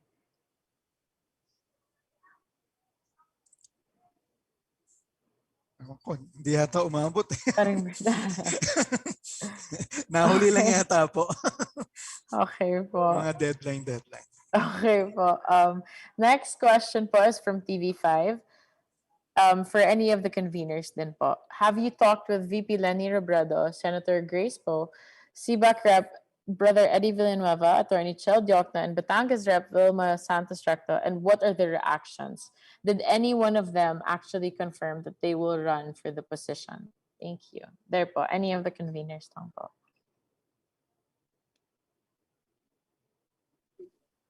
Brother. Hi, brother. Ako na siguro. Sige po. Ang maigsing sagot, nakausap naming lahat pag sinabi namin, hindi naman lahat ng conveners, meron kaming small group of conveners na nakikipag-usap isa-isa doon sa mga principal na nabanggit kanina. Ano pinag-usapan namin?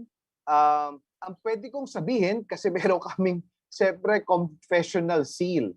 Ang napag-usapan namin, pumayag sila na isama yung kanilang pangalan doon sa listahan na ininominate sa Isambayan.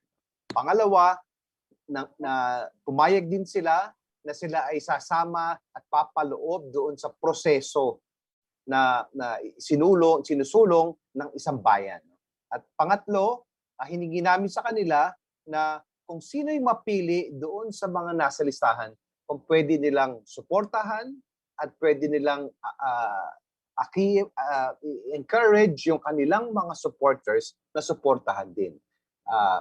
Lahat sila nagsabi na gagawin din nila yon. So, ito yung mga basic na pag-uusap noong sa ating mga nasa listahan. Kasama na diyan yung pag-uusap tungkol syempre doon sa mga issues, no? So yung mga critical issues, meron namang meeting of minds. Siguro yung pagkakaiba ay yung sa papaano gagampanan, papaano gagawin yung halimbawa sa ekonomiya, sa West Philippine Sea, but in very general terms, yung targets at saka yung key issues na ipinapaglaban ng isang bayan ay pinapanigan din naman nitong mga kandidato na nabanggit. Salamat. Thank you, Brother Armin. The next question po is for Attorney Howie. How many members do you have right now? How many members and supporters do you envision you will have before the May 2022 elections come? That question is from the viewers po for Attorney Howie. Yes, Ria, can you see me now? Yes po, there po. Yan, okay. Kanina hindi tayo nagkita but okay, good afternoon to everybody. Ang Isang Bayan, if you look at our Isama Ako app, we're almost 4,000 members already in the Isama Ako app. So if you look at our chapters, we have more than 40 chapters already, Luzon, Visayas, Mindanao, plus yung ating overseas chapters. If you look also at our sectoral representatives, organizations, we have more than 40, almost 50 organizations and coalitions already. If we put this all together, we estimate we have more than 4 million members, including our organization and coalition partners. So we are growing, and we are very busy forming chapters. And I guess this is also part of the question a while ago. How will we transform to campaign mode?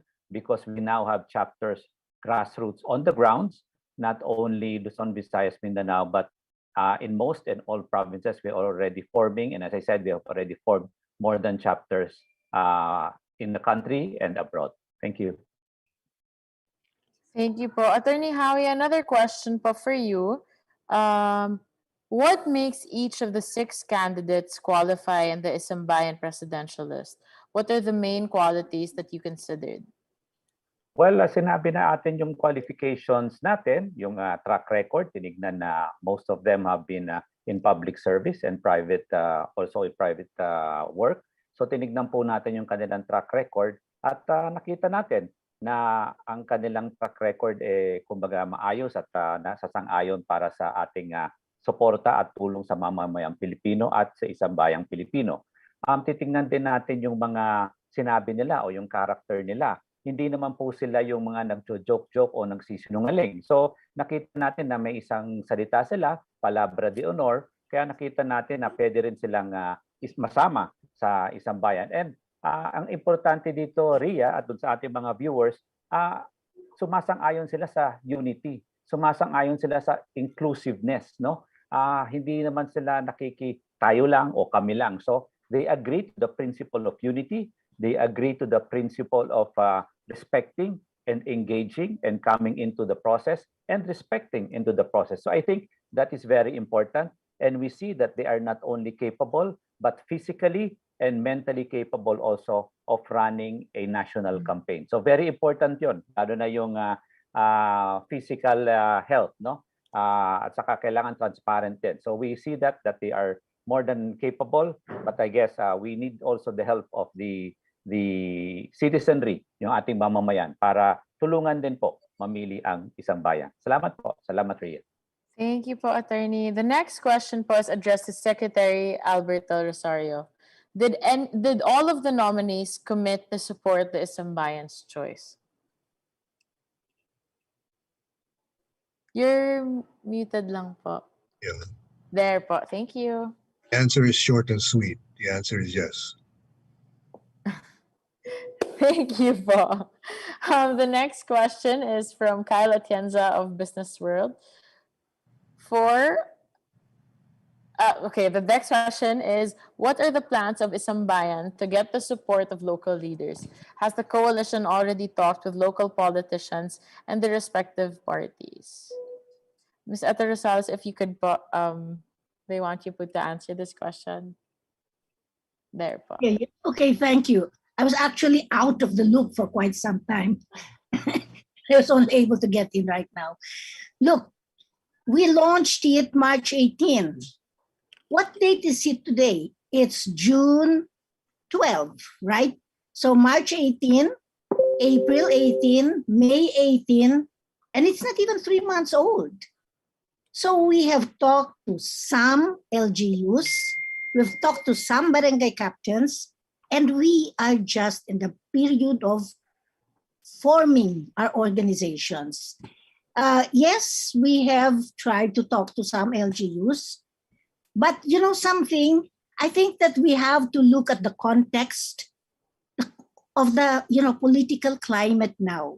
Don't you realize how timid and shy politicians are in trying to cross over to the position of opposition? Yes. Don't you realize, and this was pointed out a while ago, how big businesses are timid and shy to go outright because of the investments? They just cut the contracts. This was pointed out very succinctly by Justice Carpio. So the fact that business is shy, a bit conservative, and politicians are shy, so too are LGUs. So we try to understand this context. And the only way you can really get them to be a bit more courageous is to organize in the grassroots and to show that people from the grassroots are now being organized and are having more courage to speak out and articulate their positions. So it's a balance. Bibingka yan eh. Pag naramdaman nila na mas marami na dito sa grassroots na naoorganisa, maralit ang tagalungsod, katutubo, yung mga binanggit kanina ni Tony Lavinia, marami yan na nag-oorganisa. Pag naramdaman yan ng mga politiko at ng mga malalaking negosyante, sasabihin nila, abay, mukhang okay pala. So ito ang strategy ng sambayan. We do things both at the same time. We talk to them, but diplomatically, we try to understand the politicos and businesses, but at the same time, we organize at the grassroots. Pero I have a question to ask one of the reactors, if I may. Pwede ba, Ria? Sige po. Oo. I'd like to ask Andrew. Andrew, by the way, I read your articles and I have been so impressed with the way you write. So I asked Justice Carpio, who was writing so, precisely and with such accuracy. I'd like to ask because, Bu Chanko came out with a very, very accurate, succinct, and no holds barred analysis of what to expect in these coming elections. It's going to be a troll game, he says. They're not going to talk about human rights. They're not even interested in justice and so on. It's going to be who has the best number of trolls. It's a money game because it takes, money to be able to organize your trolls. So somebody was asking, I think it was Maria Reza, that we do have to develop a scientific method of trying to address, digital communications. So, of course, Sambayan says, yes, we will do that. But I want to ask you, how do you reconcile that? Because how do we reconcile the fact that we have to have a moral advantage? We have to talk about what is right on human rights against misogyny, against autocracy. But at the same time, we don't have all that know-how about, the trolls, how to develop scientifically the communication system. Can you help us along these lines? Can you answer? Thank you very much, ma'am, for the question. Okay, my friend Buchak was absolutely right that the field of war is now in the cell phone. Yeah. The field of war is now in the laptop. But I must make a exception. Trolls are only the medium of the message. What will win the day is the messaging. Trolls, ma'am, just for your maybe perhaps for the entire audience who are listening, trolls are for hire. We call them a farm. They're a troll farm, and their mandate is to whatever you tell them to do. So they can laser message, or they can attack, or they can defend. But I think what will make the difference in this campaign is the messaging. And there are principles to messaging that we have to learn. And I have to say, I have to make reference again to President Duterte, because his messaging in 2016 was really on point. And I think the biggest factor that won him the day, that won him the election, is the absence of dissonance. In other words, President Duterte, in all his imperfection, was a match between the personality and the message. There was a marriage there. And if I may say so without offending anybody, just saying this as a matter of fact, when you talk about Mar Rojas and when you talk about Mr. Palenque, there is a dissonance because he is not Mr. Palenque, he is the owner of the Palenque. And people know that. So there are many principles to messaging. Another one, ma'am, if I may add, is confirmation bias. And I have to underline this. Confirmation bias is telling the people what they already are biased against. Okay, so we were pre-programmed as Catholic Filipino children to be against the Communist Party, to be against the oppressive rich, to be against maybe the incumbent government even, which is why it was no surprise that President Duterte made an enemy out of the oligarchs, out of the communists, and out of the past administration. He was only confirming what we already had the bias against, therefore making him the voice of the people. So there are, my point, ma'am, is there are many communication strategies and philosophies that make up the campaign. While I agree that trolls are an important factor, the trolls of today are merely what was mass media, albeit without credibility, mass media in the days of yore. That is what the trolls are of today. But at the end of the day, what will win the campaign is the messaging. And I think people gravitate to organization and people gravitate towards the good. So I have no, I feel very confident. My sense of confidence is so high with Isambayan because we're doing this. We're taking the higher moral ground. And it's only underlined by the fact that the lower moral ground has failed. And the statistics prove it. So I'm quite confident, ma'am, about our messaging. Disseminating the messages out is another challenge. Pero ma'am, that can be surmounted. They are not organic.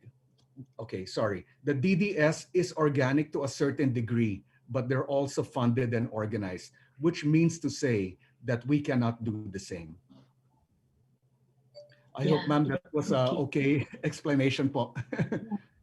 Yes. Salamat po. Thank you. But we would encourage more, consultations with you if that's okay. Hi, ma'am. I'm at your disposal. I'm all for this. I've come out publicly as part of the opposition already, so there's no turning back, ma'am. Thank you so much. I'm at your disposal. Thank you so much.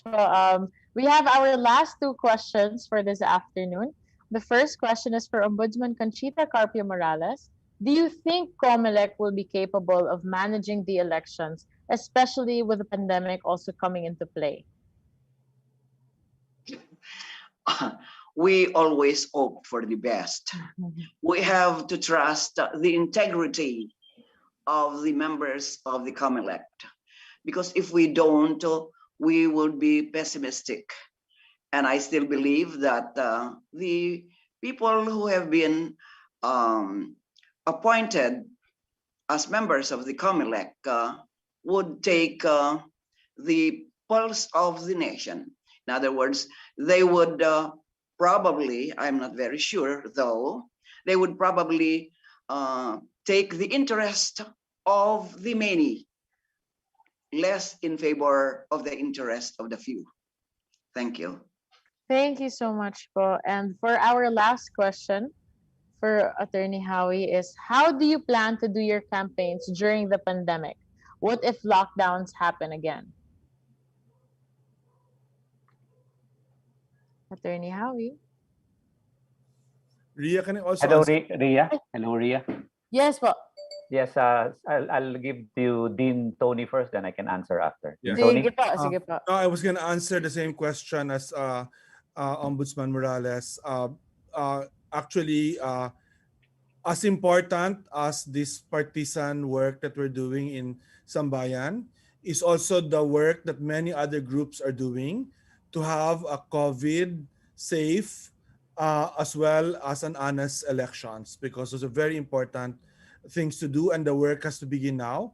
So actually, the Ateneo School of Government, I'm no longer dean there, by the way. It's Dean Ron Mendoza, who's the dean.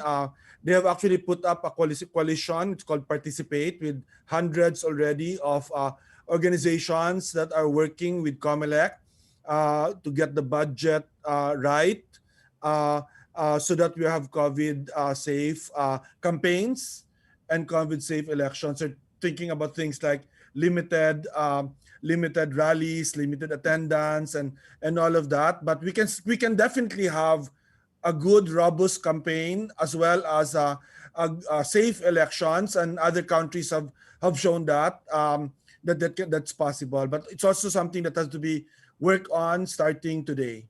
Thank you. Thank you so much, Attorney. Can I just add to that? Yes po, go ahead po. Ria, can I just add to that? Yes po, go ahead po, go ahead po. Just to add to that, no, to what Tony is saying, it's not really impossible. We must always remember what Leonard Cohen says: ring the bells that still can ring. Forget your perfect offering. There is a crack in everything, and that is how the light comes in. You know something? I want you to know that the community pantries that have been organized are now being open, to vote, register and vote. And maybe we can start from the grassroots, from the community level. And the Kababaihan is thinking of coming up with komunidad para sa kooperatiba ng kababaihan.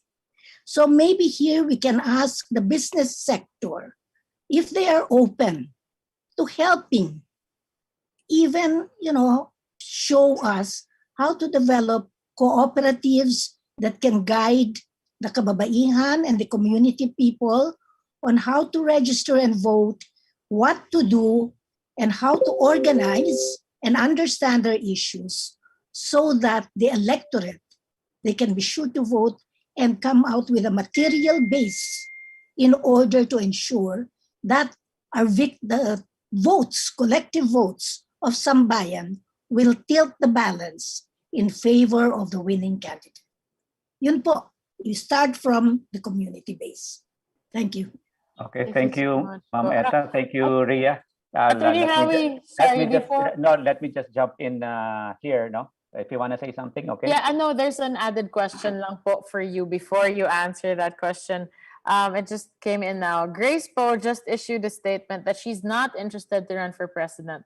Can you please comment on this? There po. Okay, so look again, thank you, Ria.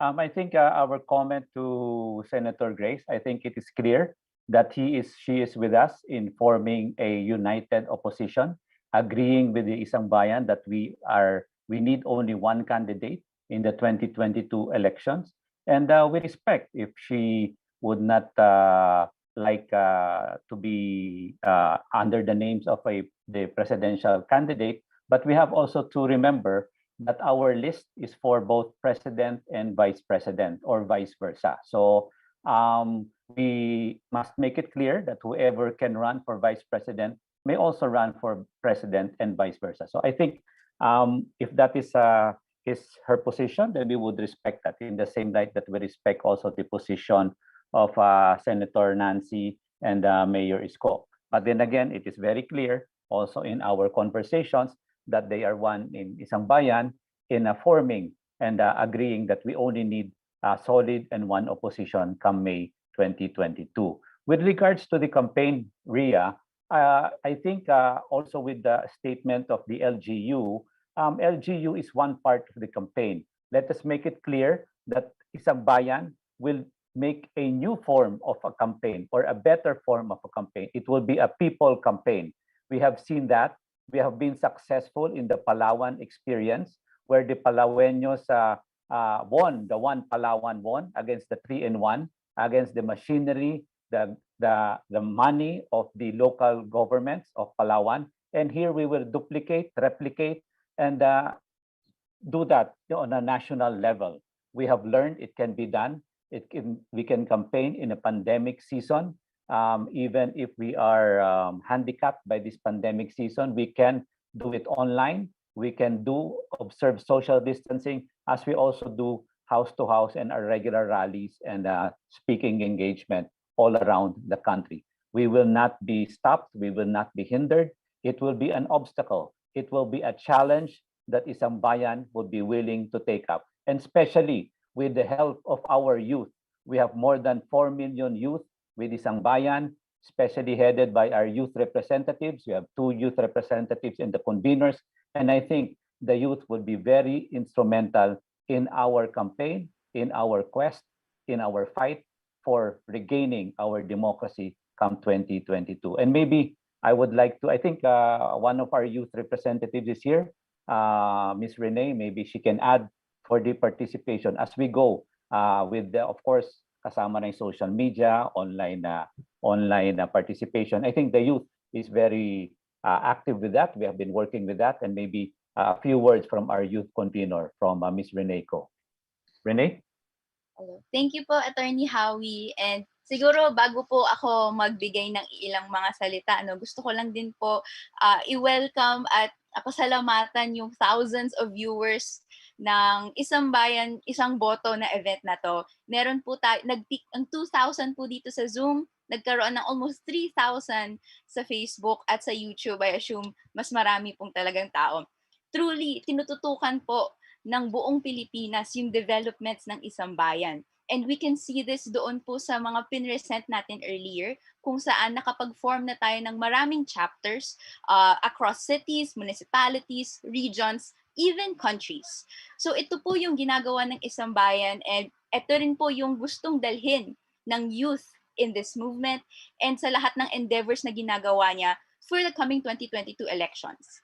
Energy and vitality, and yung linking of arms and alliance building so that all of these groups will be able to enter our coalition. Plus lahat po tayo magkakaisa para ma-forward natin yung isang slate na talagang babangga directly sa Duterte administration. Pero beyond that, beyond sa pagbangga, nandito rin yung ating pagsagot sa mga napakaraming issues na dinulot ng neglect, ng maraming years of hindi pagkinig sa mga sektor natin. Lahat ng mga polisiya na pagkukulang na nakita natin, a-address po yan by talking with politicians kung ano yung mga shaping, yung mga policies nila. By consulting with these different groups, with these different sectors on the ground. Ano ba yung hinahanap nila sa candidates na to? At ito yung palalakasin natin para ito yung mag-shape talaga, mararamdaman ng pressure, yung public clamor, na ito yung hinahanap ng Pilipino ngayon. Given na meron tayong pandemic response na hindi sumagot sa needs ng maraming Pilipino, hunger has skyrocketed, poverty is increasing, at nakikita natin to sa grassroots movement din, like as Ma'am Etta said, yung community pantries. So given na maraming grassroots movement ngayon, maraming years of experiences din of activist movements, of different initiatives, kailangan lang nating i-link up tong lahat, makinig sa kanila, at papakinggan din ng Isang Bayan lahat ng mga tao na to through the different platforms that will be opened up, through the different consultations that we will be doing. May mga town hall pa pong na-organize and meron pa pong planned in the future. And sa pagpasok ng mga ng organization to, pag member nila, yung bosses nila mismo, yung bit-bit nilang sektor nila, papasok po ito sa proseso, sa information na nanamnamin, ida-digest ng Isang Bayan and for other candidates as well. So, yung sinabi po lahat, na yung the different ways by which we gather information, the different ways by which we will continue to shape policy through public clamor, through alliance building. Lahat po ito gagawin ng Isang Bayan, kasama ng kabataan, ng iba't ibang sektor, para at the end of the day, we really see this competent slate na mapapanalo natin for the 2022 elections. Ayun lang po, gusto ko lang din po ibahagi na yung kabataan willing na mag-forward ng slate na talagang nakikinig sa issues ng sektor ng kabataan, and magagawa lang natin to kung lahat tayo magsama-sama and really to participate in the process that we have. Yun lang po. Thank you so much to our conveners for answering the questions, and to all the people who tuned in and sent their questions. I hope nasagot po namin yung mga tanong niyo today. Pero kung hindi pa po namin nasasagot, please feel free to contact Isambayan through the social media platforms available to you. And before... Ria, can we hear from Sani Matula before you introduce JP, please? Is he here now? Yeah, andyan na siya. There po, from Nagkaisang Manggagawa, Attorney Sani Matula.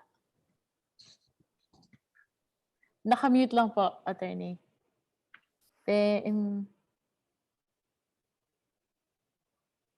Mute ahead po. Okay, magandang hapon po sa ating mga kasama. Ako po si Attorney Sani Matula, ang chairperson ng Nagkaisa Labor Coalition. Kasama po ang mga manggagawa at mga kasapi ng Nagkaisa Labor Coalition sa kusang ito, para at least may pakita natin ang isang malayang Pilipinas, malaya mula sa karahasan na nangyayari sa kasalukuyan, at malaya sa kagutuman. Gusto ng mga manggagawa siyempre na mataas ang antas ng kanilang kalagayan, at sa palagay namin ay hindi ang mangyayari kung ang kasalukuyang administrasyon ay mananatili sa susunod na termino. Kaya po ang mga manggagawa ay malakas ang suporta sa sambayanan at sa mga kandidato na mapipili ng tusang ito. Maraming salamat. Thank you so much, Attorney Sunny. And before we end our program today, we'd like to call on Attorney JP Calleja, ang spokesperson po ng Sambayan, para lang po ipabatid sa inyo ang mga susunod pang programa ng Isambayan. Attorney JP, if you please. Maraming salamat, Ria. Magandang hapon po sa lahat. Lahat po tayo dito sa Isambayan ay kasali. Tayo na po't makilahok sa pamimili ng ating mga kandidato. Sa July 1, magbubukas ang ating voting portal para sa ating presidente, vice-presidente at mga senador. Huwag din po nating kalimutang sumali at makinig sa ating mga susunod na town halls o talakayang bayan. Sa June 19 po, ang Defense and Foreign Policy. Sa June 23, ang Business and Economy. June 26, kalagayan ng mga nakatatanda at PWD. Sa susunod na buwan din po ang ating mga religious organizations at ang mga kapatid nating Muslim sa Bansang Moro Administrative Region of Muslim Mindanao. Bayad utang baka mo? Tayo na po't makilahok sa usapang utang, isang town hall tungkol sa ating international debt na pinamagatang Till Death Do Us Part. Meron po tayong app na pwede ninyong i-download. Hanapin lang po ang Isambayan app. Pwede nyo rin po kaming kumustahin sa aming Isambayan Facebook page o sa aming website sa isambayan.org.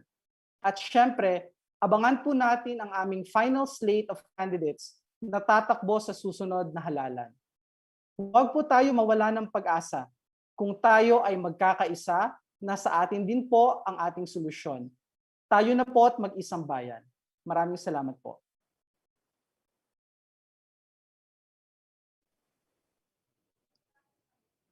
Hello. We have a video po to show before we end today's program. Just some technical difficulties. Zoom is a little bit tough to work around, but we gotta make do with what we have, I guess.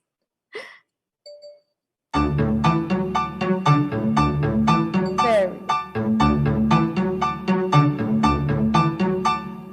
Panahon na ng pagpili, panahon na ng halalan. Nakamute po yata nakita yung video. Madami namang kandidato, madaming mukha at pangalan. Sino kaya ang bagay sa ating bansa? Hindi lamang forma at salita. Sino o sino kaya? At sana kahit na sinong manalo, pagkatapos ng bilangan, sana naman ang panalo ay taong bayan. Sino kayang mananalo at magiging totoo sa pagnanais ng tao, umulat sa madaling panahon. Sino man siya, pag-asa kaya ang dala. Sana naman sana siya'y tapat sa bansa. at sana kahit na sino manalo, pagkatapos ng bilangan, sana naman ang panalo ay taong bayan. La la la la la la la la la.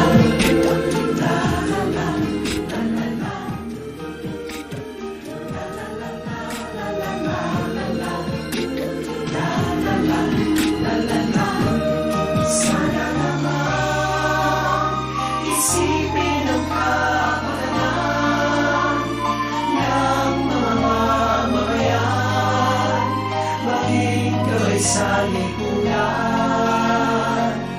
At sana kahit na sino manalo, pagkatapos ng bilangan, sana naman ang panalo ay taong bayan.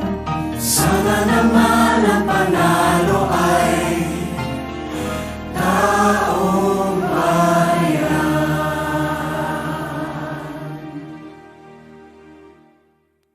And there you have it. Hello. There you have it. Hello po. Please do not forget to vote in May 2022. And if you are watching this and you're still not registered, you have until September 30, 2021. So please don't wait until that day, okay? You have so much time until then. And I hope that, like me, you all had an equally thought-provoking afternoon. Definitely a great way to celebrate our Independence Day, talking about how we can, in our own way, put our country first and free it from the troubles that we currently face. As a member of the youth, I am truly inspired to follow suit and all the things that you are doing, and in making sure that we get to where our country deserves to be. So thank you so much, Isang for having me today. And thank you, Paul, for the reminder to be discerning when it comes to the leaders we choose and the agenda that they push. I hope that we can continue to work together to make sure that we elect leaders that will put the country and their needs first. Let's ring the bells that can still ring para ang manalo ay ang taong bayan. Isang boto, isang bayan. Piliin ang ating pambato. Bigang saysay ang iyong boto. Magandang hapon po sa inyong lahat. Salamat po for joining us today. Thank you. Thank you po. Thank you. Thank you. Thank you. Thank you very much. Thank you, Rick. Yeah.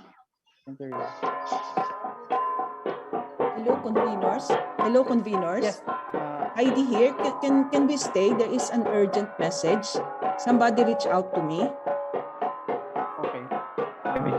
Can we go to another we'll just open another line. I'll Heidi. okay, thanks. Make another Zoom link. Okay, thanks. Okay, Not thank here, you. not here, please. Thank you.